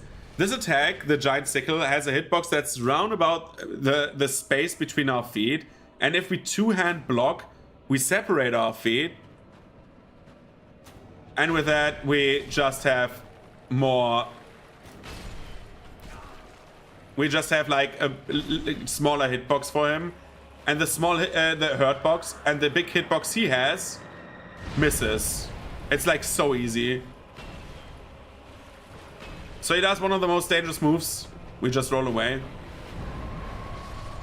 He kills his own skeletons.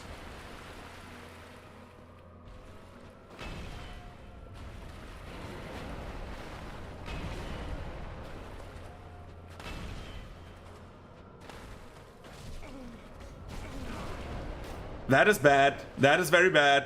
Drink, drink, drink.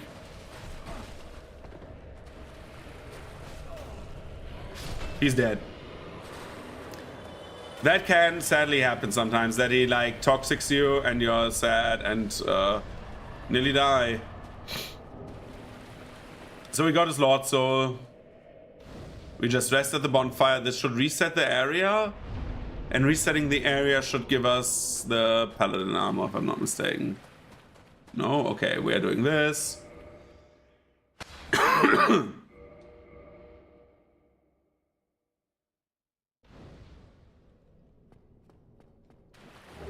Yeah. I think Nito has the coolest design but the lamest boss fight. If I would redo Nito, I would redo him entirely. Nito has like the coolest idea for a boss fight. He's, or like, let's say it like this. Most of the endgame boss fights, or all of them, are gimmick boss fight. So let's start with Seath, which we killed first, right? The dragon. Seath the Scaleless has a gimmick where he has the invincibility with like the shrine. And when you defeat it, he has like one big weak point at the belly, which he is like super weak against. And I don't know why he's weak there, because he has no scales on the rest of his body, but the crystalline structure on his belly, but that is like his weak point. I don't ask why it is what it is, right?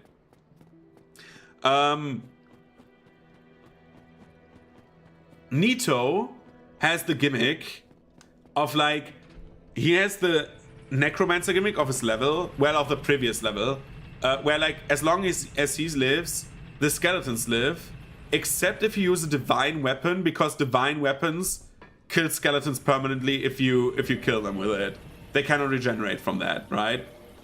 We're going to the bed of chaos now. I'm stupid. I'm so dumb. Why am I not thinking straight? I can teleport down. Why would I go the way down there again? We're doing my favorite boss, Bed of Chaos. Are you happy? Because I'm not. Nito has like the skeleton gimmick, but he has like 3 skeletons. 191. Look at him. He's not very happy. Nito, so you can like permanently kill the skeletons, and if you ever walk to Nito, he has like, I think 8, like he has like a bunch of other small skeletons, and I think 3 giant skeletons with him that regenerate. But the problem with Nito is he does not camp, he does not build distance. So what Nito does, for whatever fucking reason, is he comes towards you, because his AI is programmed that way, and the skeletons stay back there, which is why you fight Nito at like the first like 5 meters of his arena, right? And so since he can friendly fire, he kills his own skeletons after the first time you kill him, right? Except if you like get into a bad spot like I did before. Like this is what's like one of the few times where I was like, actually, oh god, Nito, please. But all the other times he just murders his own skeletons. So I would redo Nito is, he has like his 3 skeletons, they walk towards you, like being able to do it basically in like DS1 mechanics, right? Yeah, here's the most of us jump scare.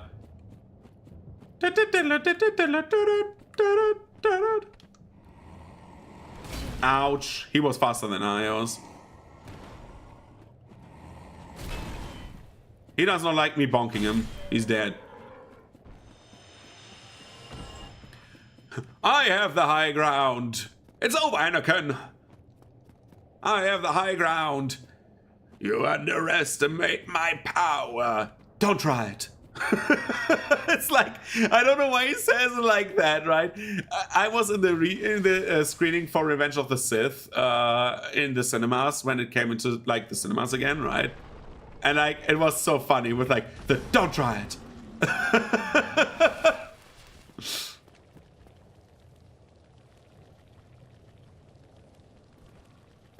Oh, really? I did not know. Thank you, Banana.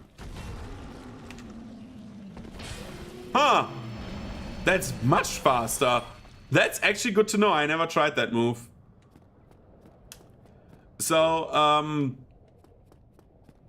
let Kirk do his Kirk thing. Dude, what are the chances that I die to fucking, like, Demon Fire Sage, man?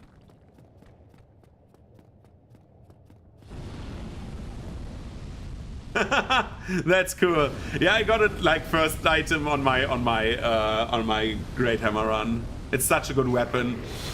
Even though I don't have the master key, which meant I needed to go through New Londo. But I've grown so used to New Londo, that's not that bad. Okay, enemies don't follow me here, so we do this. We do this. Oh, there's Kirk. Oh god, go away, Kirk. Oh my god, he's right behind me. Holy shit.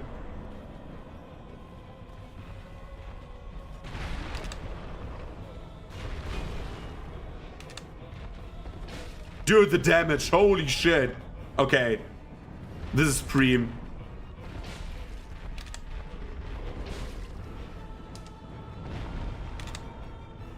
Holy shit, this is good. That damage is so good, man. This is such good damage. Like, this is rivaling the katana and the curved sword run and the spear run in damage. Because those three deal so much DPS, but this is like absurd. This is so good. So, where was I? I don't remember what the topic was before. Yeah, it's a super nette Waffe. It's a super neat weapon. It's like super awesome. Okay, you know what we're doing? I put on my favorite armor set. I love the Paladin armor. I wanted to use Smo's set, but don't try it. It's like the best quote from episode 1. I love that quote because it's it's like the funniest thing ever because he's like saying it like he's so over dramatic when he says, "It's over, Anakin. I have the high ground," right? And then like Anakin is like, "You're underestimate my power," and then he's just, "Don't try it." He's like so out of breath. That man is like done after his dramatic thing. Yeah, he's just showing his like he's like standing there menacingly. He's like, "Yo, bro. This is over," and like Padme did nothing wrong and gets shit on by Anakin. So we're doing this. Dude, I'm not hitting him. Now we hit him. He jumps away. We roll into the corner. Oh, that didn't work this time. Usually it works when he jumps down. When you like. At some point you have the timing from when he does that. Oh, well, bye, Centipede. Yeah, I really love that scene so much. In the rescreening of like episode 3, when they like when I was at the cinema again, I watched it thrice over that weekend. I love episode 3. I'm a prequel memer, but like from the early days even. But I really love episode 3. I think it's like one of my favorite movies. It was the first Star Wars movie I saw in the cinemas. I love the prequels as well. Some of them, like, I think some of them could have been, like, in some aspects better, especially episode 1. I think, in my opinion, episode 1 should have been, like, episode 2. And, like, episode 2 should have been, like, Clone Wars. I think that would have been a bit more interesting because I think... Sorry, yeah, my German accent is coming through. Episode 1 is like it's a fun watch. I love watching episode 1. I love the politics actually. I think the world building is very good. Yeah, that's true. I think the pacing is the biggest problem of episode 1 because it's just like it like has such good set pieces, but like that is all it has, right? Only good set pieces.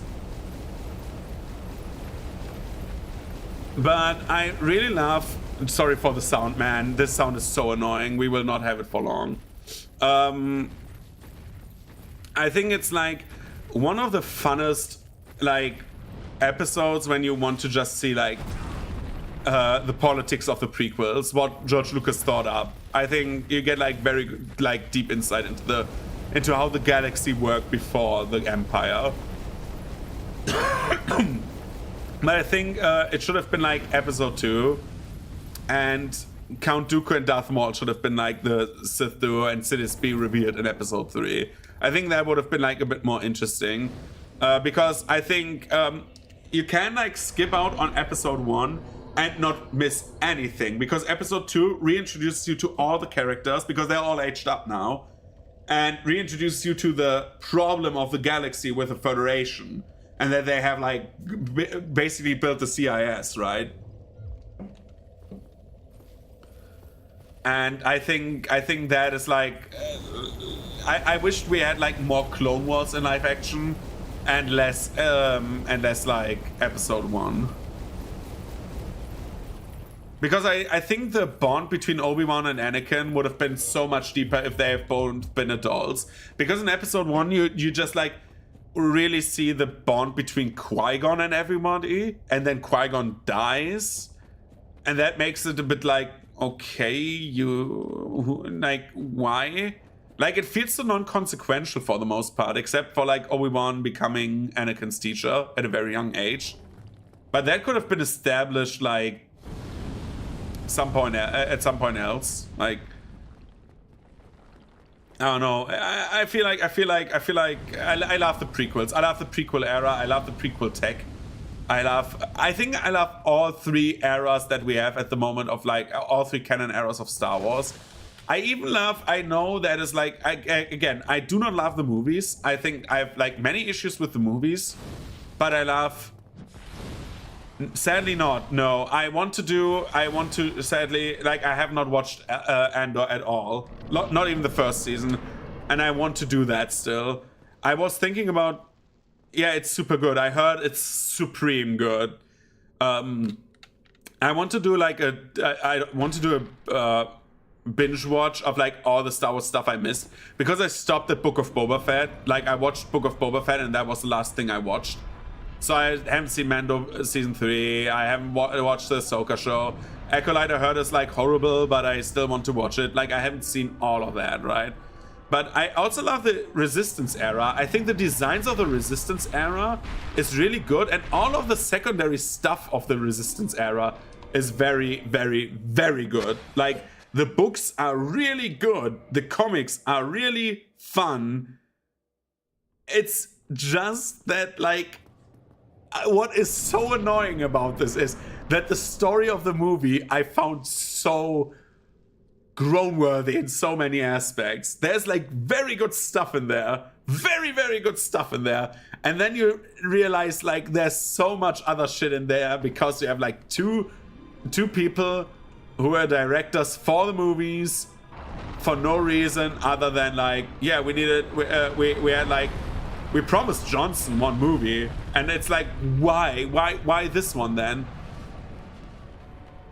Okay, we're good.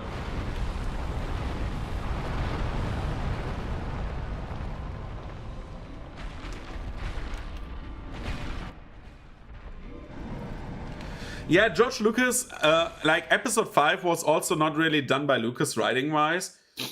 Lucas had like the biggest problem that he just needed all the time someone to like bounce his ideas off and say, no, that's not a good idea because this and that. And you realize that in episode 1, 2, 3, even though I love them with all my heart. Like, I know that they have like many problems that like that has been like discussed for like 20 years now. But like, I love them so much, right? But like, they have problems, and Lucas just needs someone to bounce ideas off. It's just a Lucas thing. It's just him like being like, oh, I need someone who has like also good ideas, and like revises what I think up, right? Like, it's just someone who says, okay, this is good, this is bad. You realize that as well with like in like other media, if you have like any like any basic sense of manga or anime. With Dragon Ball, Akira Toriyama was the same thing. As long as his editor was there, we had the Frieza saga, the Cell saga, and the Buu saga. Toriyama was on his own, and the Buu saga is like has like so many writing problems, and he introduced so many ideas to get out of like writing blockades, just to have like new fancy stuff. And that is like something that happened there, and that is like always the same. Like, every good writer has like someone they can trust who's also very good, who just says, stop, we take a break here, think about this idea, and we could do this differently. And then I talk to someone, because that's just like writing. Like, you cannot have like only one perspective. You just need like sometimes different perspectives to like even out some crude details, or like even out plot holes or stuff like that, or like dumb ideas from the get-go. And I think one of the things that George Lucas could have done way better was Jar Jar Binks, because if you look at comics and book Jar Jar Binks, like when he gets like past this like stupid shit and like be a friend, a true friend to Anakin, there's like some beautiful, absolutely like wonderful like comic scenes where Jar Jar is like, dude, I know you're like on a different world with different people and everything is different, and that is very difficult to like grasp. But if you have a friend, if you need a friend, I'm there for you, right? And I think that is like very good writing, actually. That's like actually really good stuff for like a character that is comic relief. And I love that shit, especially for Jar Jar. And I think if we had some moments where Jar Jar was not a clown, but actually like someone who was like a friend to Anakin, that would have been great shit. Like absolutely great ass shit, man. But yeah, we don't. So, well, in the comics we have, but in like canon we don't. But then you always need someone to bounce your ideas back and forth on. I do that sometimes with one of my D&D, well, two of my D&D players. I bounce ideas sometimes off of them because, well, Pathfinder, we're not playing D&D for like 2 years now, but hey. Because they're different groups, I think about story structure very often, and like what is like enticing to the players. And I'm like, okay, what can I do to make world building more enticing? And like I bounce ideas back and forth and use that for like the other session, and it works great in many aspects. In some aspects it does not work great because sometimes people have like bad ideas, and you you need to take the bad with the good all the time. But yeah. But for like the sequel movies, I think the biggest problem was they tried to be too.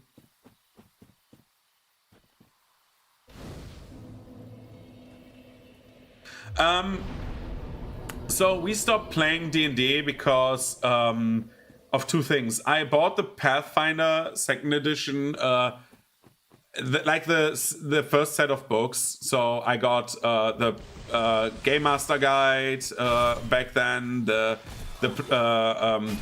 core rule book, the first one, and the Advanced Player's Guide, and got a monster manual equivalent. The bestiaries are what they're called. And we just played a test session of Pathfinder 2e with like because one of my players became a father and he was like not there for like 2 months. And I said, well, I don't want to play my D&D campaign further. Let's try Pathfinder out. And everyone was like, oh, cool. Yeah, let's do that. And I was very surprised how good it was. If you go past, and that is like one of the biggest hurdles, you need to, in some aspects, like get your players to keep the D&D mindset of like everything is like fun to use and could be viable. You need to keep your players at that mindset because sadly, what?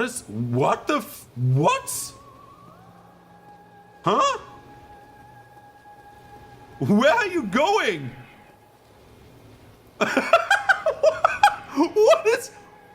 What?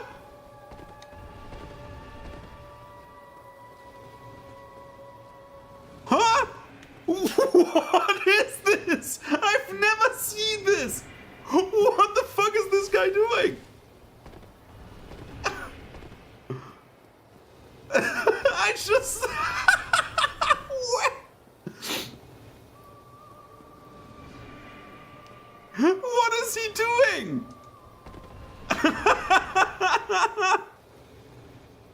Hello?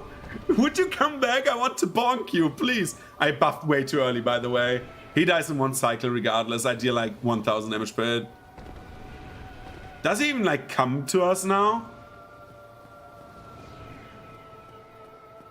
Yeah, I see that regularly because just of like me doing New Londo.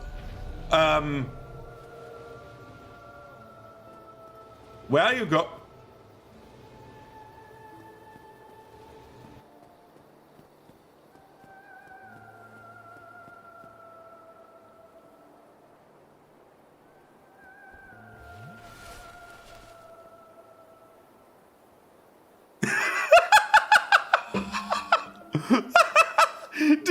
Dude said, okay, you know what? You have that giant stick in your hand. Let's not fight, okay, my boy? I know you clobber me to death in like a hit. How about no? Where is he going? I don't want to do this anymore, no more. Dude, I've done so many DS1 runs. The Moonlight Butterfly always gets hit by me, like as like the boss before Civ, and the guy dies every time horribly. What do I do now? Do I go back? Do I fight him normally? I want to see what happens, to be honest. I'm drinking coffee now.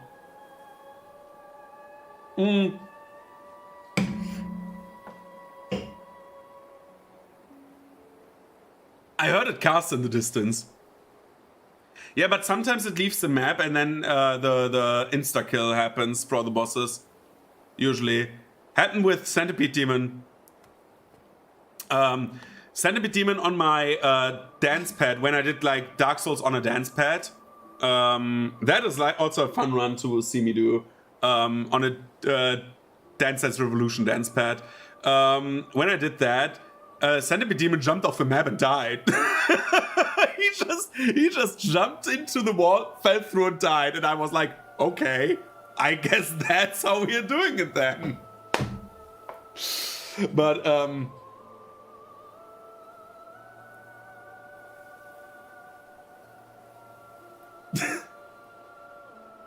I'm interested in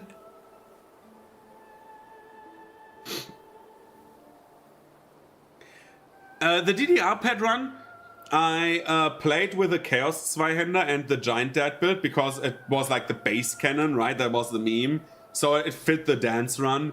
And it was kind of okay, actually. It took 24 hours of playtime to complete it. That's one of the save files I will never delete. Like, that is backed up, man, because that was crazy.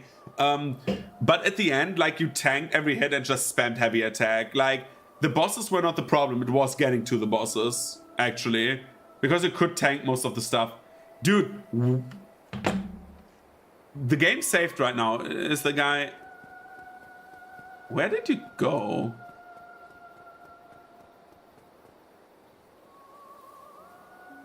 Do we see it somewhere?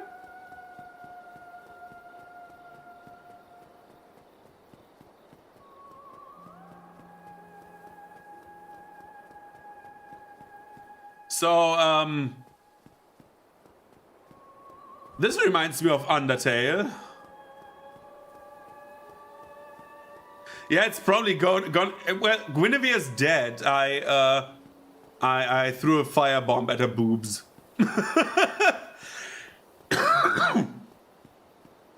And Gwendolyn is also gone. Maybe it went to Anor Londo. Maybe it went there and said, okay, I want to go. Maybe it went to its family in like the Crystal Cave because Seath is gone.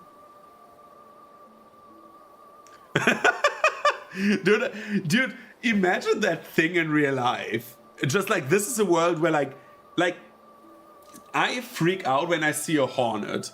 Like, I freak out when I see one because hornets are bastards. But like, imagine like seeing a giant ass butterfly.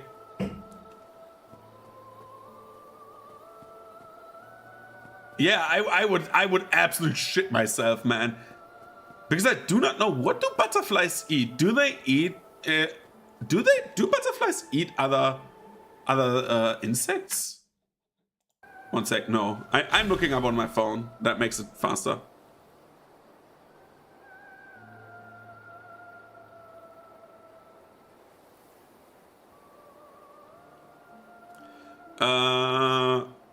What do butterflies eat? Only nectar. They only eat the nectar from flowers. They only like liquid diets, so... Maybe he's taking a drink down at the sea or something like that, at the Hydra. I don't know, the Hydra's gone, so maybe that. So, I think Bro is never coming back. And I think the death zone that the bosses usually have is also not happening, right? So...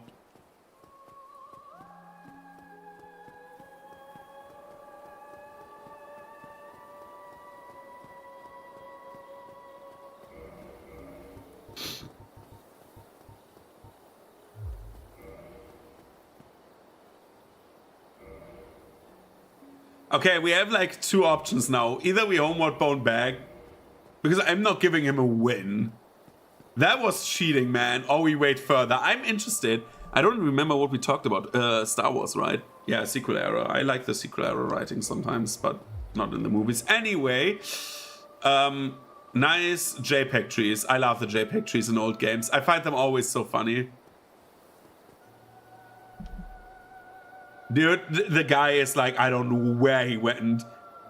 Maybe he's at McDonald's or something like that. Just grabs a Happy Meal because he's happy that he did not die.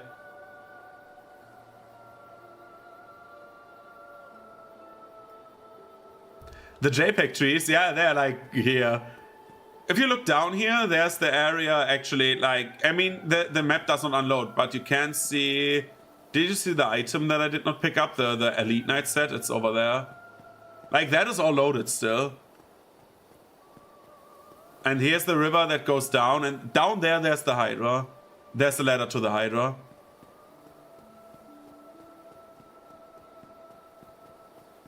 Here's an item. It's kind of interesting. Yeah, they're nostalgic. It reminds me of World of Warcraft. Because World of Warcraft had, like... the JPEG trees, but they also had the JPEG trees where they tried the old JPEG tree trick where you take the JPEG and put them like in basically a D12 shape and yeah, put them like make them round. Anyway, right, D12 Pathfinder. So we switched over to Pathfinder 2nd edition for my second campaign for both campaigns. Because my group I've played with every other Friday, they played Pathfinder 1st edition, and they wanted to play 2nd edition, and so we played 2nd edition. And the other group I played D&D with, I said, okay, I play 2nd edition for this group, I want to play 2nd edition for the other group. And if you get like out of your head that like there's only number advantages, if you like compare every feat like to the last numerical benefit, then it like the choice is unlimited. I played one-shots as players, and I played in a campaign for like a very short time, because the campaign stopped, sadly. The campaigns were like the following. I played, for the one-shot, I played Dragoon from Final Fantasy. So there's like an archetype. I play with a free archetype rule, which is basically you get every other level you can feat in an archetype, which is basically like a tertiary class you can skill into. Which is like something like pirate and stuff like that. So you have like a thematic class on top of your class, right? It's a very cool system. So anyway, I picked like Staff Acrobat, and which allows you to use pole arms for jumps. And so I had like a character that was a fighter, but also had like those pole arm jumps and took jump feats. And my character could like from a standing position jump like 4 and like, which would be 15 feet. And could do jump attacks and stuff like that. I was like a fucking Dragoon from Final Fantasy. It was very cool. But also you had like... I also played like a guy who was like two-handing a shield. Because I like the idea of doing that. That guy's never coming back. Dude, I'm not waiting.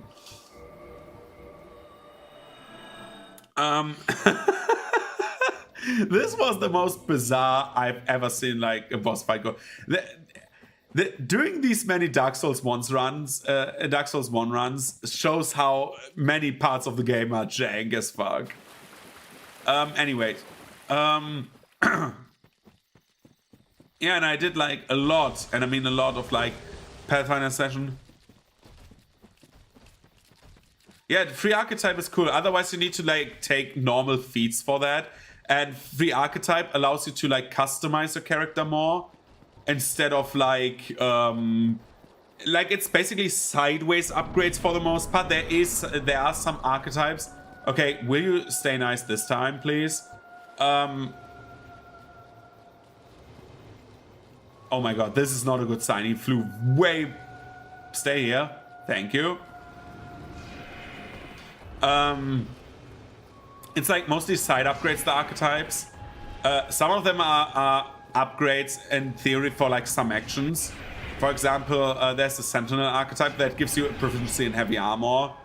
But most of them are like Pirate, where you have like a boarding assault, when you which allows you to like charge a character, but you get a bonus if you jump down from like a ship or vehicle that your party owns, right? Or like the Viking archetype, which allows you to like use like small shields and like throwing weapons, and like also play like a Viking basically. Or the Vigilante archetype, which gives you a secret identity that gives you like social bonuses. You are basically Bruce Wayne and have like a hideout. It's like very, very cool. It's like a very cool idea of like fun stuff that allows you to customize a character even more. Bye, Moonlight Butterfly. This could have been done like 5 minutes ago. Like one of my favorite systems. Like you don't need to play with it. It's like nice option, but it's the most used optional rule I think in the game, because I barely know anyone who does not use that rule.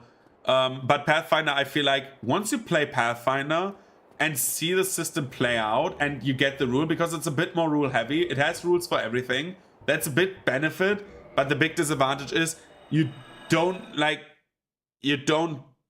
have as much freedom, because for example long jumps are a set like number of like feet, and you can jump further a set number of feet if you do an athletics check, which is cool for the DM because you have like rules you can always point to. You don't need to like decide on the spot so much shit, but you can like get into like very deep into the rules. But if like most people know the rules, it's like I think the deepest, like the basic rules of play are like I think 7 or 8 pages of the main core rulebook. It's not that much. And doing that actually is like reading those rules and knowing what those are and knowing how to like go on those, like finding those, because you have like free resources so much with Path Builder as like a character building app, which has like all of the actual stuff in there, which is great. And like Archives of Nethys as like a rules website, which is like open source. You can just go on Archives of Nethys and look up all the character rules, all of the game rules. You cannot look up adventure path stuff, but that's okay. If you have like all of that, you can like get so quickly into rules and read them out, and it makes the game so much more fun and tactical. I think even I've like had one player who was like, I would rather play 5e still, and I think even he like decided that Pathfinder 2 is a more fun system because you can do so much more with it, so much more. If you don't like, because the game balances around player level, so like the game expects the player to be a level for a certain difficulty with like the items that the game tells you to give them, right? You have like much more freedom in building a character, because every character is around about the same power level, because some like you can go higher in power level, but the minimum power level is basically always there to make a medium challenge feel medium. And you can adjust to as it has, for example, because like medium difficulty is a scale with like the difficulty of encounters. So basically you can have like It's not like, oh, this encounter is CR4, right? You have like medium, this is a medium counter, and medium counter is this difficulty for this bicep. Medium encounters are difficulty for a medium group, and if an encounter is too easy, or if encounters on medium difficulty, on pure medium are too easy, you adjust them to like the higher medium difficulties, and in the worst case you go to the next level in severe, and then like encounters are a bit harder for them. But if they are too hard, you go like onto the easier scale of side of things. Like encounter building has never been as easy as that. And since enemies are not beat sticks as in 5e, where they're like, for the most part, they have spells. They have like one effect maybe, and otherwise they beat the shit off people. And are like, they have skills themselves. They can trip, they can intimidate, they can grapple, right? And they have like feats for that. Enemies feel very different. Like a thug is like not a guy who just beats the shit out of people. A thug has like, he hits someone and has a free action to grab someone and can intimidate them. So like he sets up people for his like henchmen, right? And they get bonuses from him. And so like your monsters feel like smaller characters as well, which is great. I think Pathfinder is such a good system. I can recommend it to anyone who plays 5e. I can recommend Pathfinder as like a next step. And I think Pathfinder is easy to get into because my brother and like his girlfriend, who don't have anything to do with like pen and paper role-playing games, played Pathfinder for the first time at like level 4. And they were like absolutely fine. They like had so much fun with that. Okay. Anyways, we have done Civ. We go to the DLC now. We're doing Four Kings last because we are here already, so why not go down there?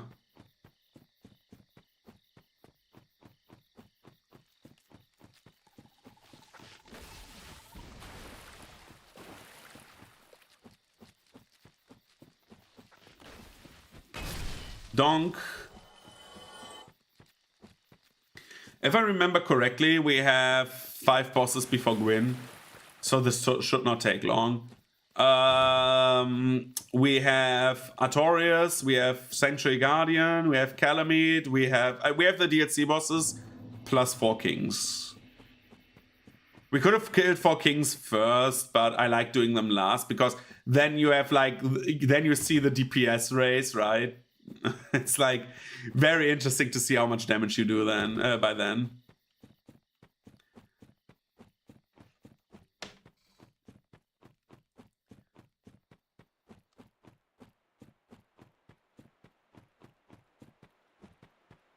So I would say I'm done in probably like half an hour maybe.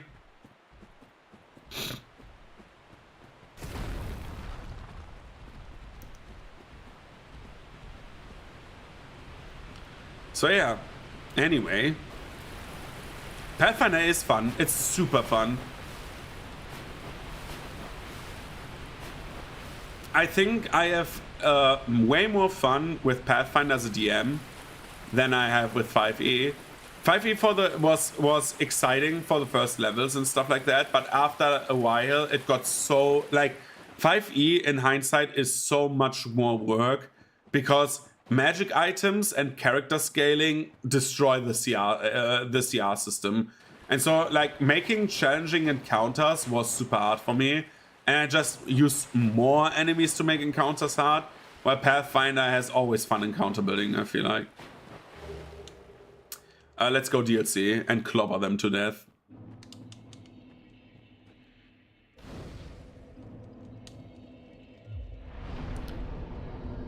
Hey, power to you. First playthrough. It's great. It's absolutely great. Do you. I'm happy for everyone who plays this game. My first playthrough took also 20 hours. Like, at some point, I will just go to the main menu to, like, show my penis. No, just kidding. Like, look at these runs, right? Like, most of them, the faster runs, the X run, the, Peggy was the spear, I think. Scimitar, hammers, right? And that was my dance pad run. And that was like my New Game Plus 7 run on DS Remastered. But like, dog was katana because Sekiro, because he's wolf, so dog was the joke.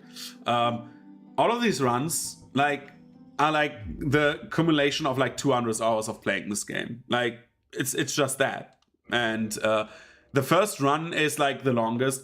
I took longer on this run just for the reason because I was dilly-dallying very much, and like I think this run took longer than it needed to. I could have easily saved an hour if I just would have gotten the club right away instead of trying to farm souls for the Demon Hammer.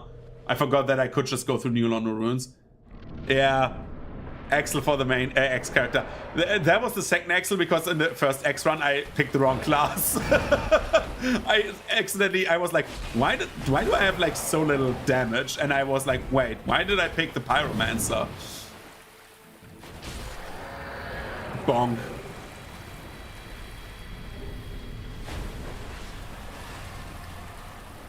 Power Within and magic, great magic weapon.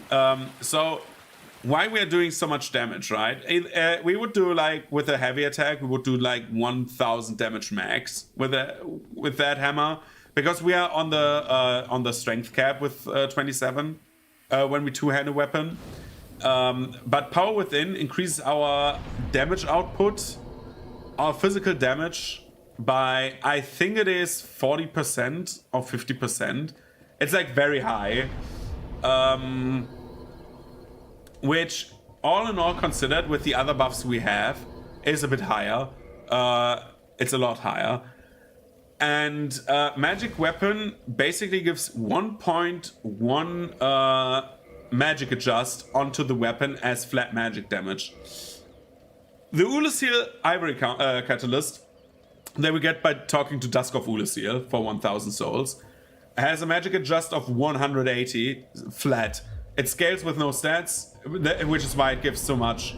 So basically we have like nearly 200 damage. Well, we have more than 200 damage.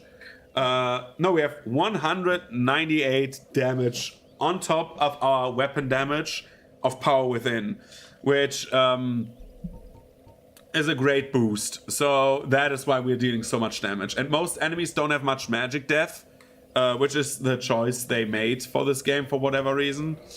So yeah, that's the main reason why we're dealing that much damage, right? We are warping to Firelink because I said I will cosplay, and I said I am going to cosplay. I need to get my mug, so you see my mug. Yeah, it's like 200 damage on top of like what we do with Power Within. So basically like the 900 damage or 1000 damage we do, plus what we have. It's like, it's of course like, of course we deal so much damage. Greater Magic Weapon costs 15 int to like get, which is why we get it every run. It's a guaranteed magic weapon. We get normal magic weapon just as like a meanwhile thing because it adjusts with 0.8, I think, magic adjust, which is not as like, it's not bad, it's not good, but it's something, right? We get the Arm of Smoke because I want to.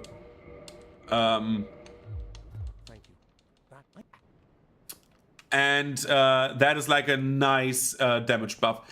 It's better on like faster weapons because it adds to every hit, right? It's like that's why magic buffs in DS1 are so good. And in later games, it's just percentile buffs to like hits, which makes more sense because as you see, the big disadvantage of this is if I have like, for example, a short sword, right, or like a dagger who swipes wham, wham, wham. That's like 200 damage every time I hit that. No matter how much dagger damage it does, right? That's like why it's so good.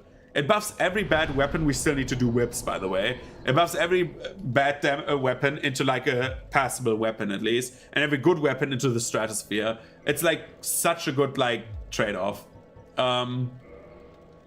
So, anyway, we are getting the one and only armor of this guy. I'm ready to do every boss with this armor set.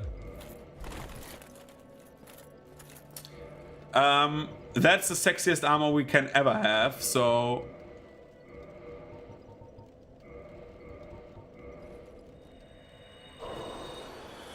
It looks so funny on a fat character. It has nipples, look. It has nipples. Nipples on a breastplate. The most useful, useless thing ever. At least according to A Song of Ice and Fire. So we're getting more decks. We are going to... I forgot where we get the key for the Havel ring. But once we have medium roll again, I don't care about the Havel ring. How much do I need for that? This looks so cursed. So I'm getting something, right? Give me 1 sec. I'm back in like a sec.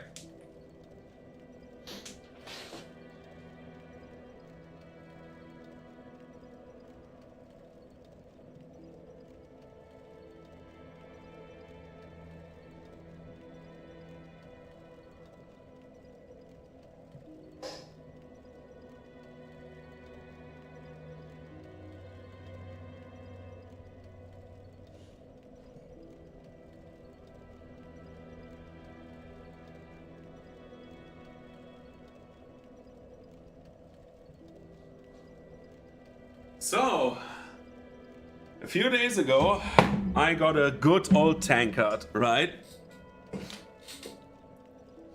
This is my new tankard. I have... Dude, can you please show the entire tankard? I have a Smo tankard, which is the hammer, but the armor in front. You see the armor here. And you see actually his arm holding the hammer. So, since I live in Germany and... we are during the afternoon time now. To celebrate the day, we are drinking a good old German beer from the Smo tankard. Because why not? Average German breakfast.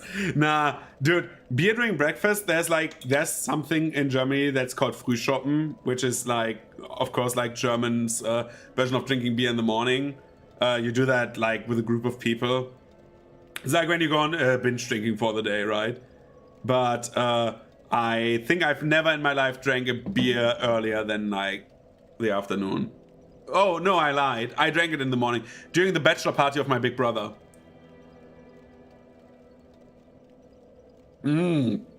Good.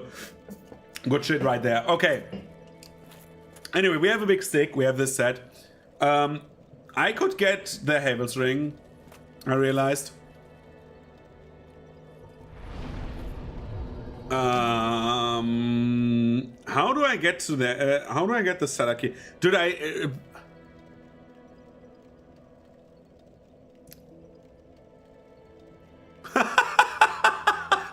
Jeez, that's awesome, dude.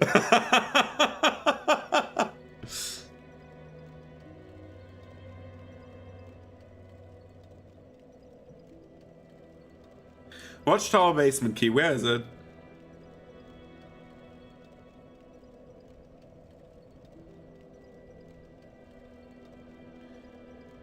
Oh, I got it. Did I get the key? Oops. Shall we get the Havel? Shall we get the Havel set?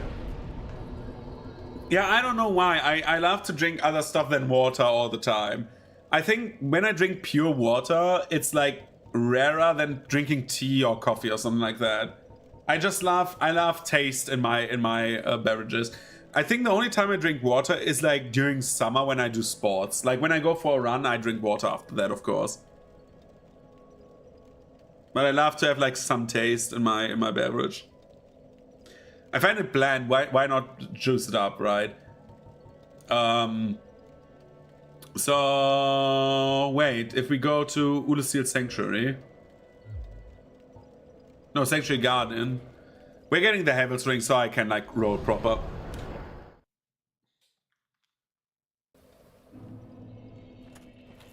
This looks so dumb. Can I not leave the DLC from here? Oh my god, okay. Other things. Sunlight Altar, where is it? There. So we're going to Sunlight Altar.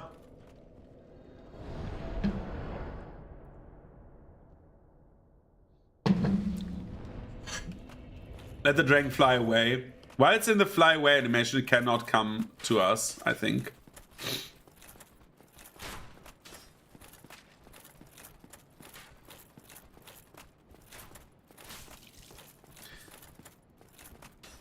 This is the best armor, man. I don't know why it's so demorphed, but it's so funny. You would think that playing a heavy character, this should fit perfectly, right? If you play a fat character. But this is the funniest.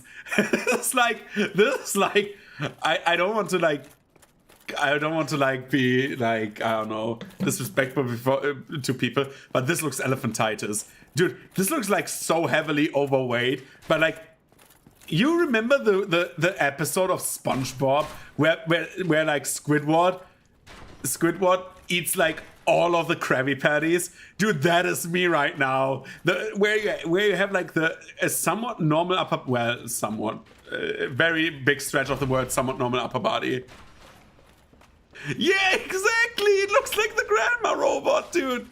But it reminds me so much of Squidward, where he eats like all of the Krabby Patties, and he's like, it goes to your legs, and he's like, to my legs, and then you see like the giant ass blown up legs. This is what I play right now. I'm Squidward. SpongeBob. It's like, oh god, bro, I respect your choice of weapon, but dude, we traded blows.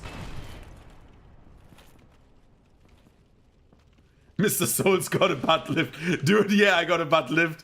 Donk, he's dead.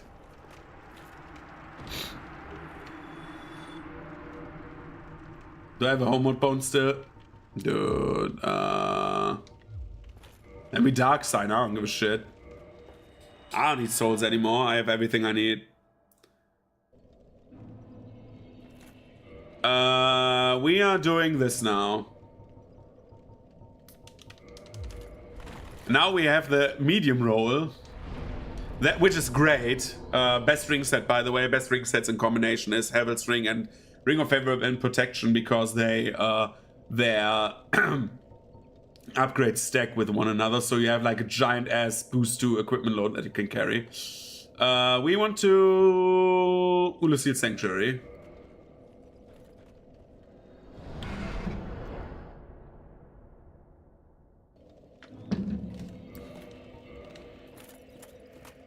Yeah, they're very good in combination, just like as a little tip. Doesn't mean you need to use them, but you can take so much heavier armor with you. And in DS1, just like as a general tip, heavy armor is really good. In the later games, it's not as good. In DS2, I would say it's still very good. Yeah, the Fab Ring is very good. It's the best ring in the game. If you don't want a very specific build, then I would never put off the Fab Ring. For example, I think in the spear run, I got rid of the... I wanted to get rid of the Fab Ring, but I forgot to pick up the Leo Ring at killing Super Ornstein. Because I wanted to get the counter damage. And the idea was getting the Leo Ring and getting the Hornet's Ring and parrying the final boss just a few times. But I forgot that. Otherwise, that would have been like one of the few runs I would have gotten rid of my Fab Ring. Other than that, you want to always have it. It's like just a 20% boost in your survival stats. Like, ooh, like it just makes everything easier, right? But armor on DS1 is very good. In DS2, it's still kind of solid, because the thing is, poise is like so good. Poise is the stat that makes you stagger, right? If you didn't know. And armor gives you so much poise and so much damage resistance, you can trade blows. And trading blows is so good in DS1, because you can just, well, keep hitting, and you deal more damage to the enemy than they deal to you usually in the end game. With heavy armor, at least. In DS2, it becomes a bit weaker, but for different reasons. Because DS2 has like a different, DS2 has like a different statting. If I play DS2 again, I can explain that, because it goes very much into detail, like how statting in DS2 works. They split up endurance basically into different stats, what it does. And then DS3 has the big problem that heavy armor, like poise, does not exist in DS3. You get always knocked back. At very rare occasions, you can like survive, like not get like staggered by a very light hit sometimes. with poise. But other than that, like every big boss, it like just staggers you. And armor, DS3 like has a very high diminishing returns on armor, so heavy armor damage reduction. You can like, you want to have some armor on DS3, but it's like you can also pick very light armor because the first armor points are so much more worth it. And at some point, like armor eats itself up basically. You will hear all of that when I do DS2 and DS3 runs. Just remember, DS1 armor good. What is with our what is with our arms, dude? he's like yeah. He's like yeah. I'm a pear. I'm like shaped like a fucking pear. It's great. I love this so much. Okay, Artorias, hello. Ding dong. I'm here. What are you doing, my friend? Okay.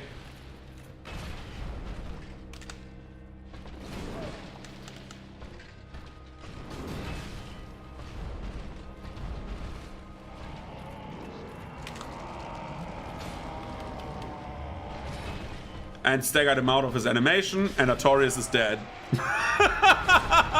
Dude, Artorias, I feel so sorry for him. He's like my favorite boss of this game. But both hammer runs, the guy just like, I killed Artorias in both hammer runs in less like 30 seconds.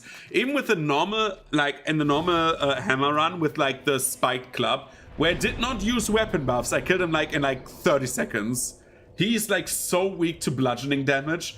It's like taking a stick and beating him to death. It's like the poor guy, man. This is like great clubs against bosses are so overpowered, right? But against like normal enemies, I need to see something quickly. We will teleport to Undead Parish. Against normal enemies, great clubs are not very good, I have to say, except if you have heavy armor, because the animations are so slow, normal enemies stagger you. Anyway, sorry for coughing. Anyway, we are looking. I want to see if I can.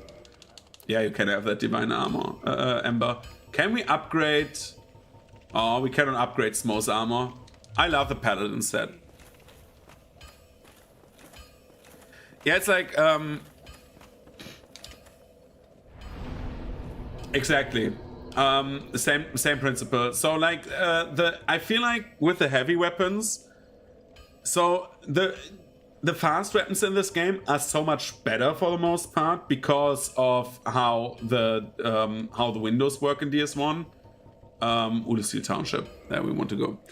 And how the buffs work. Power Within and like magic weapon are just like flat out so good buffs, right?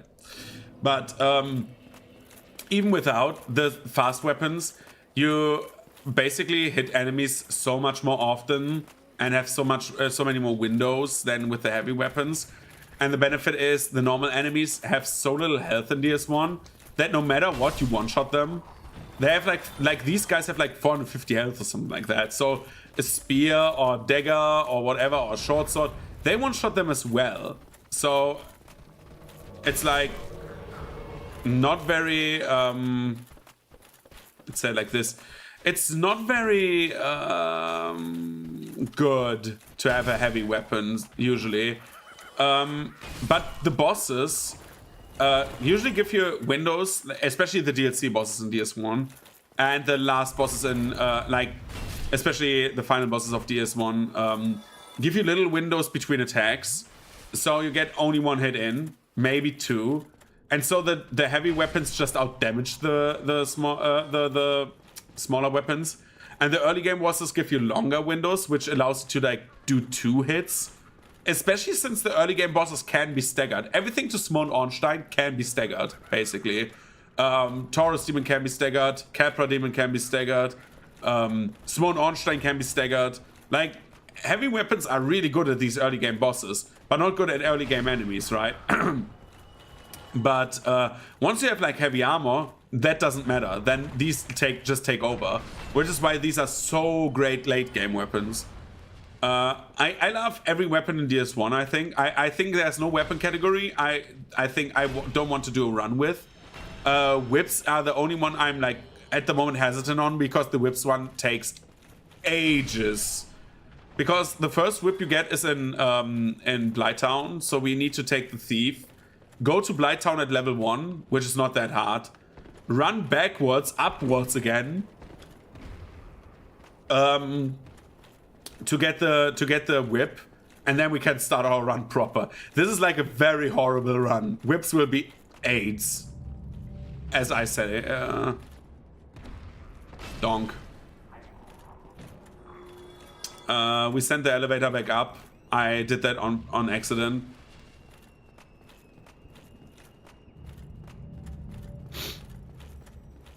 But yeah, I think whips and shields will be my last runs. Because shields I've already done on private. I think the first parts of my shields run are on my YouTube channel still.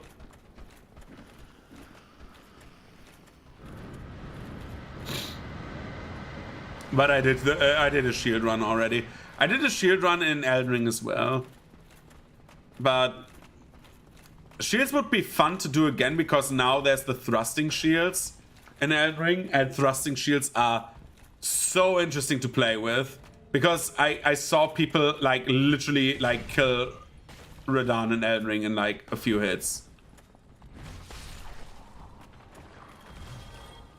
So I would love to see that.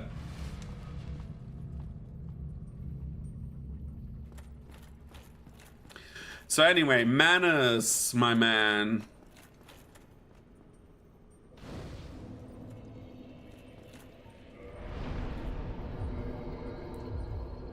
How much am I away from the fast roll? Oh, a lot. I need 180 for that. Do we want to try Manus? No. I'm lazy like that. Let's kindle the bonfire a few times.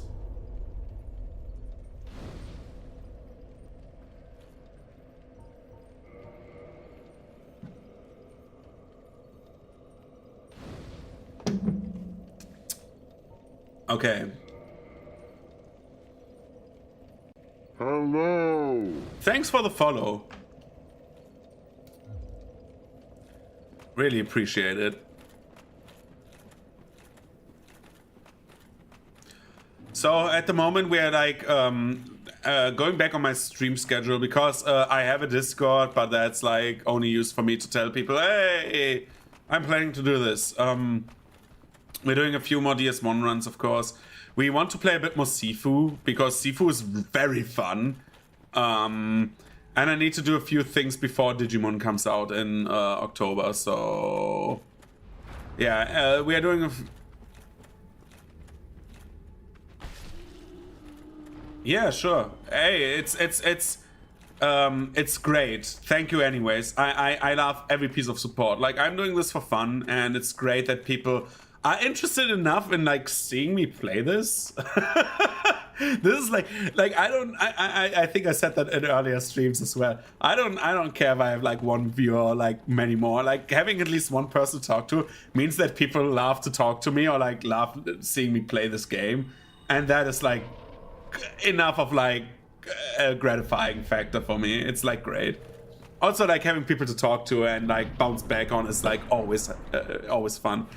So yeah, like, thank you. Donk.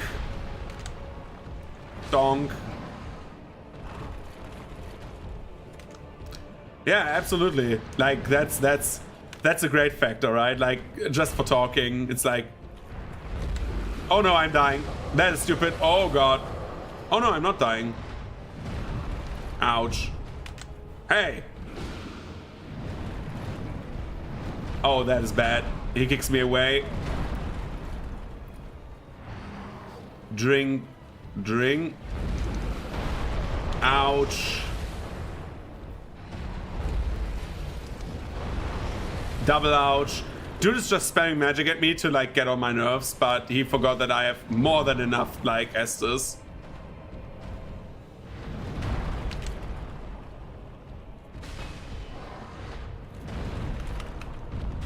And he's dead.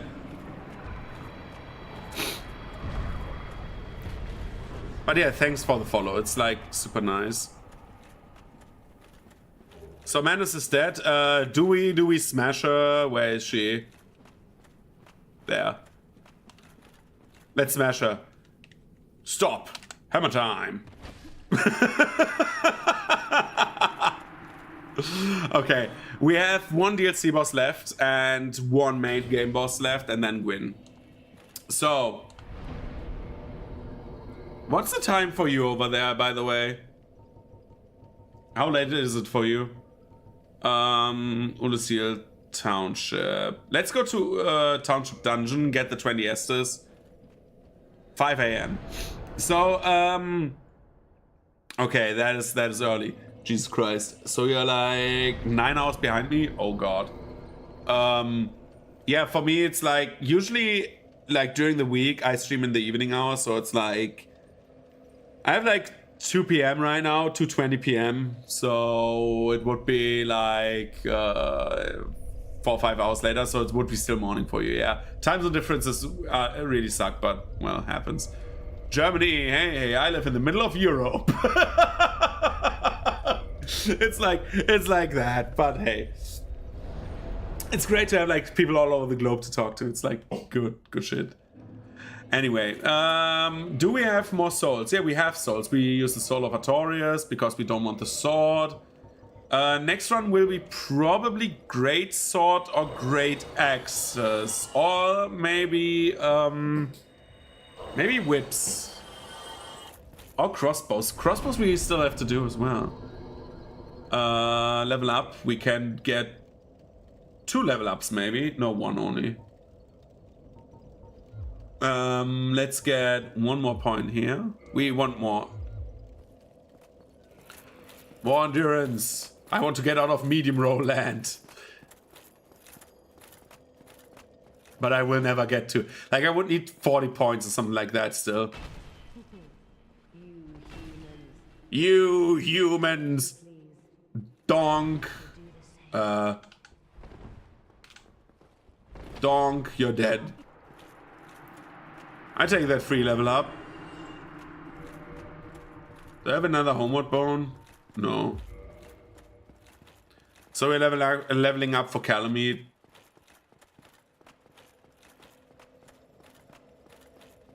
Just because it's fun.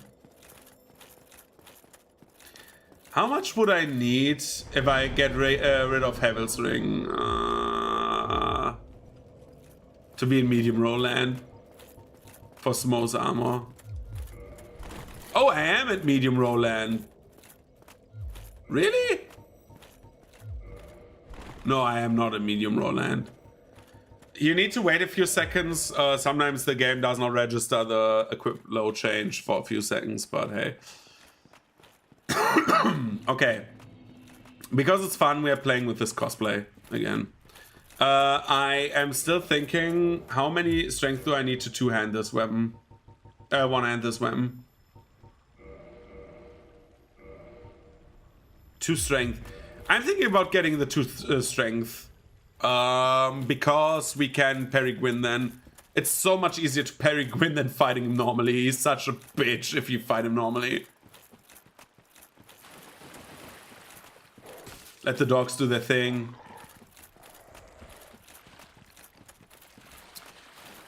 What I want to do on stream, by the way, at some point, is playing the Dark Souls board game. I have the Dark Souls board game in its entirety. I think I lack like 3 expansions. No, 4.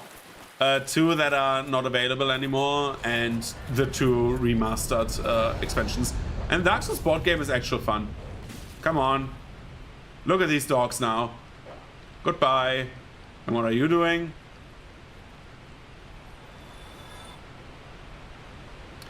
Dog took the easy way out. This one as well.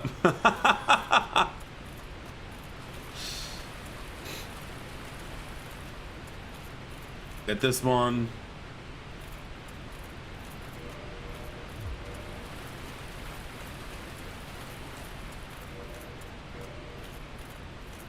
Plimplon time is very close, yeah. That is true. I don't know. I think what it feels like is that like very overweight deformed armor person, you just see them like lift up their stick, and once it goes down, you just see a "you died" on your screen. I think that's the only thing you like it goes black and then you died and then it's over. Like that's the only thing I feel like you will. Oh, I need to get the crest key. I think that is like a less painful thing. I think the smashing, because it's like always an overhead smash, your head gets smashed in first, so it's like probably the shortest death. Yeah, you only see your atoms.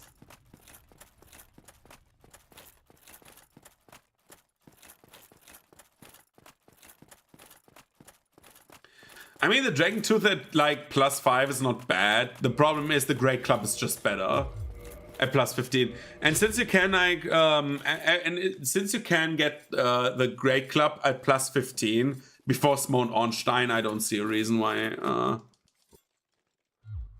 Farewell, human. Does the dragon bother you? Yes. Do you want to kill it? Yes. Ha ha ha.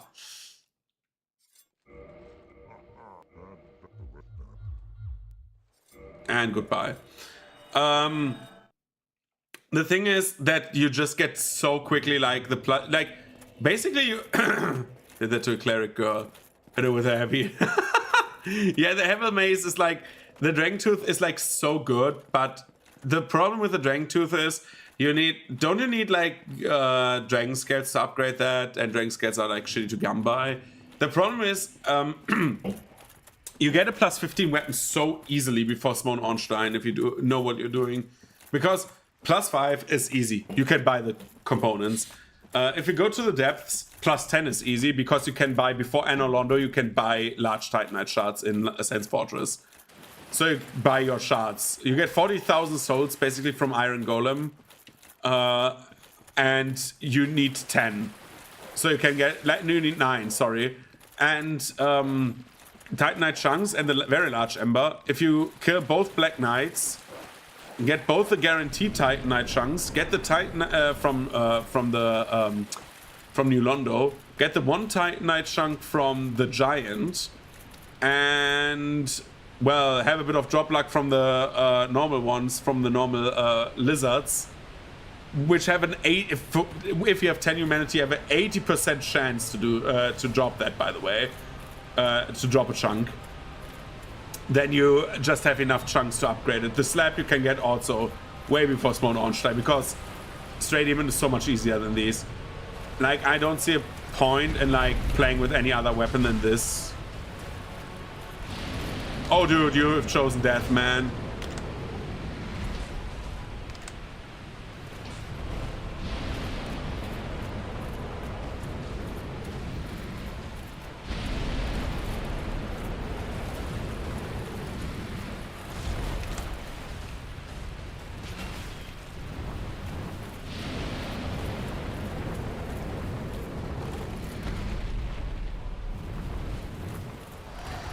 Drink 2 Estus, I have more than enough time.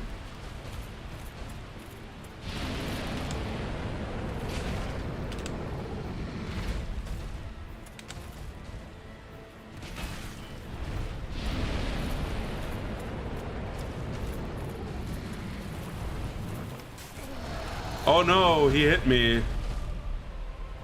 Ow. That's not fair. Donk. Poop on the snoot. Yeah, the eye effect is very cool. I have a giant ass Calamite model at home because of the Dark Souls board game. I have like all the major bosses of DS1 at home, which is great. Dude, I don't have a homeward bone. Why did I not get the 10 homeward bones I always get? Is there a homeward bone here? I don't need the Titanite slab. Like, there's always like, the Great Hammers are all good. I think there's like only like 1 or 2 bad Great Hammers. Do I need more levels? Nah. I think the only bad Great Hammers are like Smo's.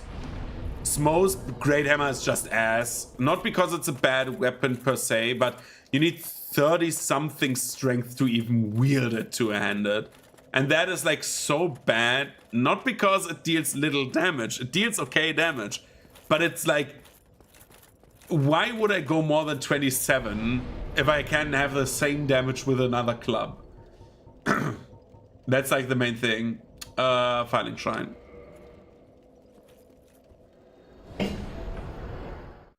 Ding dong, I'm here. Well, I wanted 2 levels, right? Oh, I'm stupid.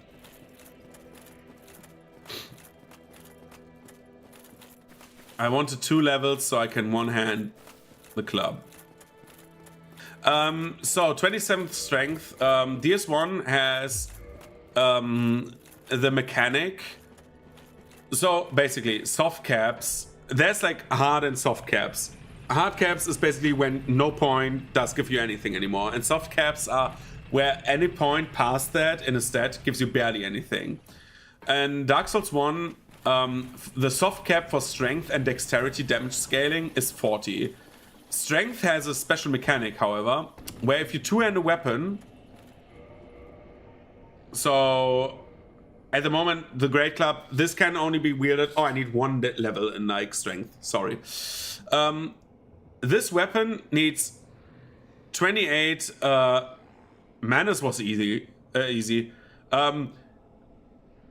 This weapon needs 28 to be wielded, as you can see. I cannot wield it one-handed, right? If I wield one-handed, it throws the axe. I have the weak animation. If I two-hand a weapon, I get a 50% boost on strength. You just get 50% more. And since stat boosts are rounded down, as you can see, I can wield it. I have 640 damage right now on the weapon. I have basically, for the weapon's purposes, I have 40 strength. Because 27 divided by 2 is 13.5, and rounded down it's like 13. So you go up to 40 strength, and that is the highest the damage can get.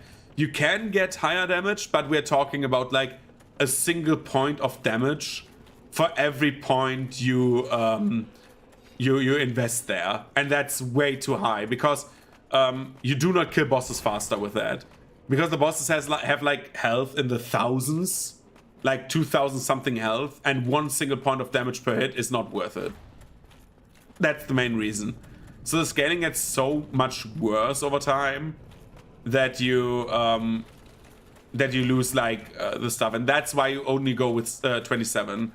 If you that is like the shitty reason why, for example, the Demon Great Hammer, which I have, which you can get from the first boss. Yeah, if you two-hand your weapon, don't upgrade it further than like 27. You can have it at 30. It's not that horrible, but everything else is like, if you one-hand your weapon, then go to 40. But if you two-hand your weapon, only 30. I will show you quickly. I need to re-equip my. I need to equip the Covenant of Artorias anyway. So the Demon's Great Hammer, which you can get from the Asylum Room, the very first boss, if you kill it before you pick up your weapon, which you can do by picking up the black fire bombs or beating it barehanded to death. I cannot wield it, and I cannot wield it two-handed because it has like 46 strength, and it scales B with strength. This needs 40. I can wield the Dragon Tooth. The Dragon Tooth deals good damage. It's a very good weapon. It's a very, very good weapon. I have to repeat that.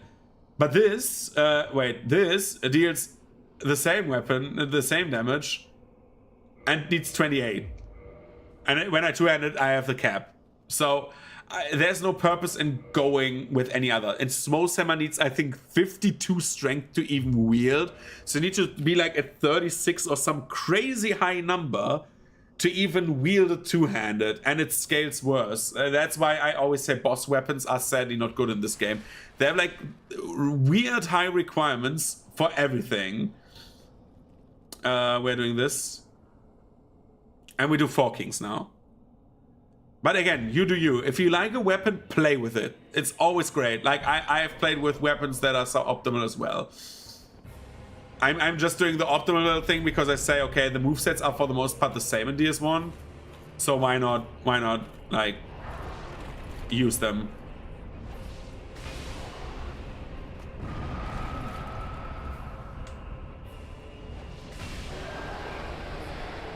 Dude, holy shit! I did it also wrong. I did not do the jump attack.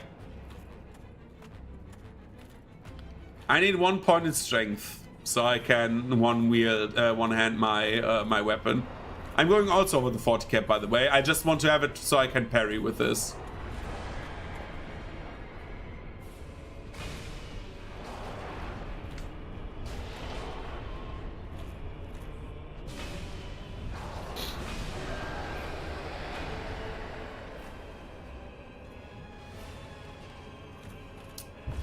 Let me get hit by that.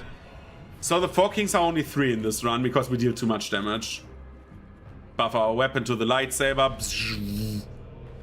Master Anakin! There's too many of them! What should we do? Where the hell is the last king? Okay, hello beautiful, come over here. Donk. Donk. Donk. And they're dead. Bye, 4 kings. Okay, we have only 1 boss left. We have done every optional boss that I can think of.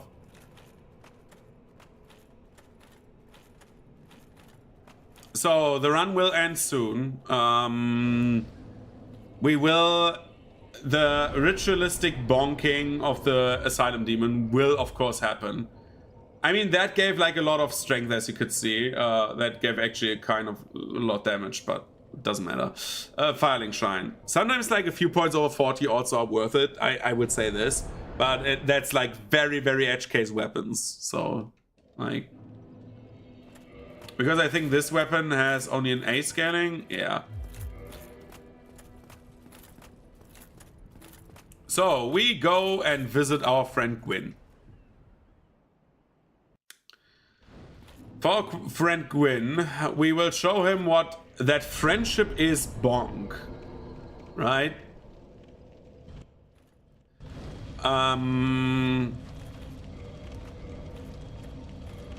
We will get the Hornet's Ring, which is always fun to use.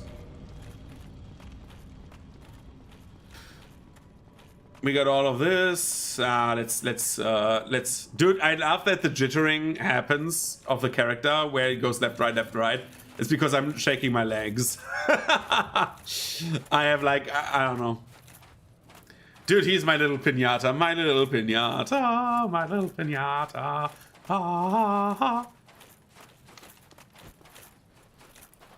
Donk. Pancake. By the way, these guys always drop the Titanite chunks, so you can upgrade your weapons. If you want to have very important for the if you want to have all achievements in this game, this area will be your friend because you can upgrade every fucking weapon here. I think they can even drop the slabs. Donk.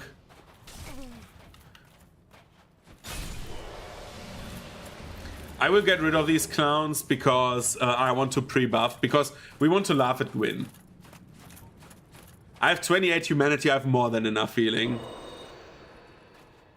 I have so many humanity, it doesn't matter anymore. I have like the bonfire, the last bonfire before Gwyn gives you max stuff anyway. Bling, bling, bonk. Bling, bling, bonk, bling, bonk. So anyway, this guy, look at him. Oh boy, parry time. How much do you take? Goodbye.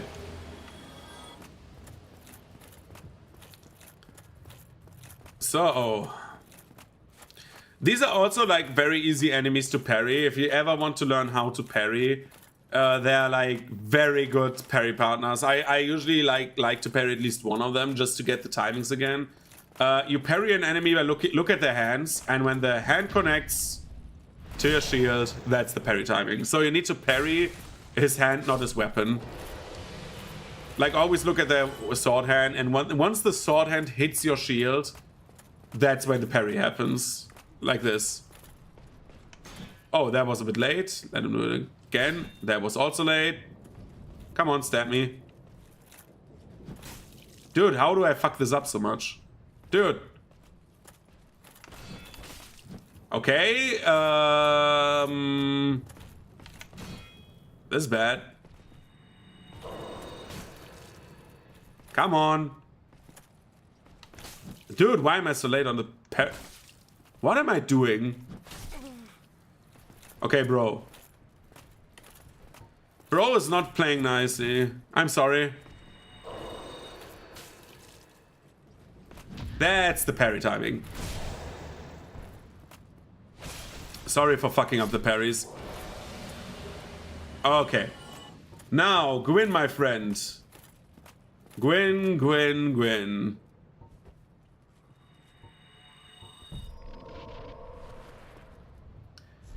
Gwyn, Gwyn, Gwyn. Gwyn, Gwyn, Gwyn, Gwyn, Gwyn. Yo. Plin, plin, plon. 1, 2, 3. Oh, baby! Dooch. Take the Estus. And parry. I took an Estus there. You have to take that hit. That was too early. Parry. Bye. Bye-bye. Whee! And that's that. Final boss defeated. Goodbye.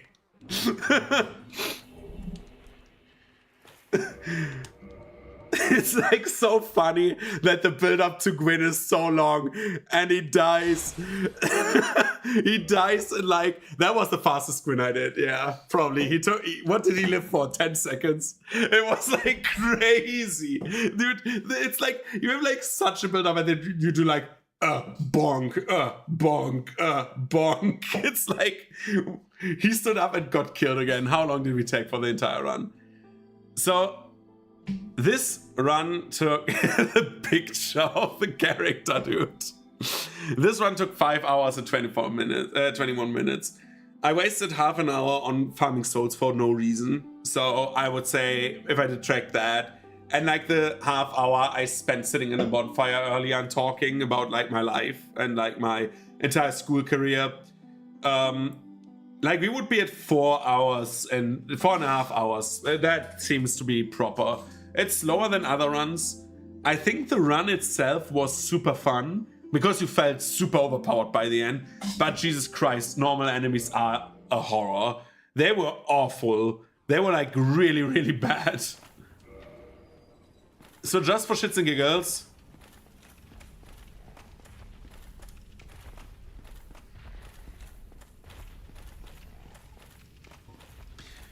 we're going to visit our friend, the Silent Demon.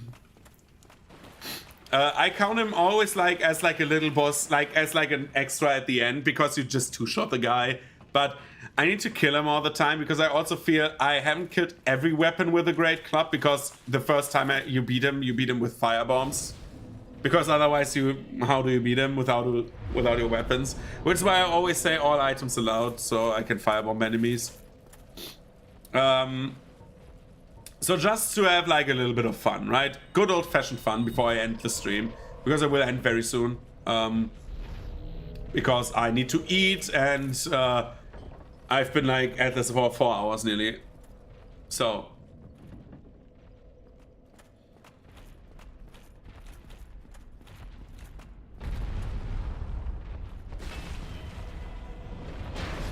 Bye. We get another Great Hammer. Hey! And now, just for shits and giggles, we can do this.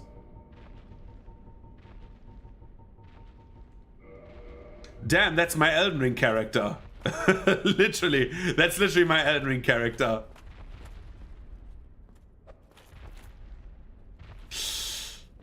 Okay. Anyway. I would say I'm ending the stream here. Because I've been like talking non-stop for nearly 4 hours. It was a very fun stream. It was very good. Thank you everyone for being here. I will take a break. I will probably stream tomorrow. We will... I don't know what we will do, but maybe we do an art stream because I want to paint miniatures. But I don't know up to this point. We will see. Anyway, I will decide that tomorrow or tonight, whatever. I will head off, however. Thank you for watching. See you around. It was a very good time. We had like a very good talk today with like everyone involved. So yeah, bye-bye. Peace. Auf Wiedersehen, as they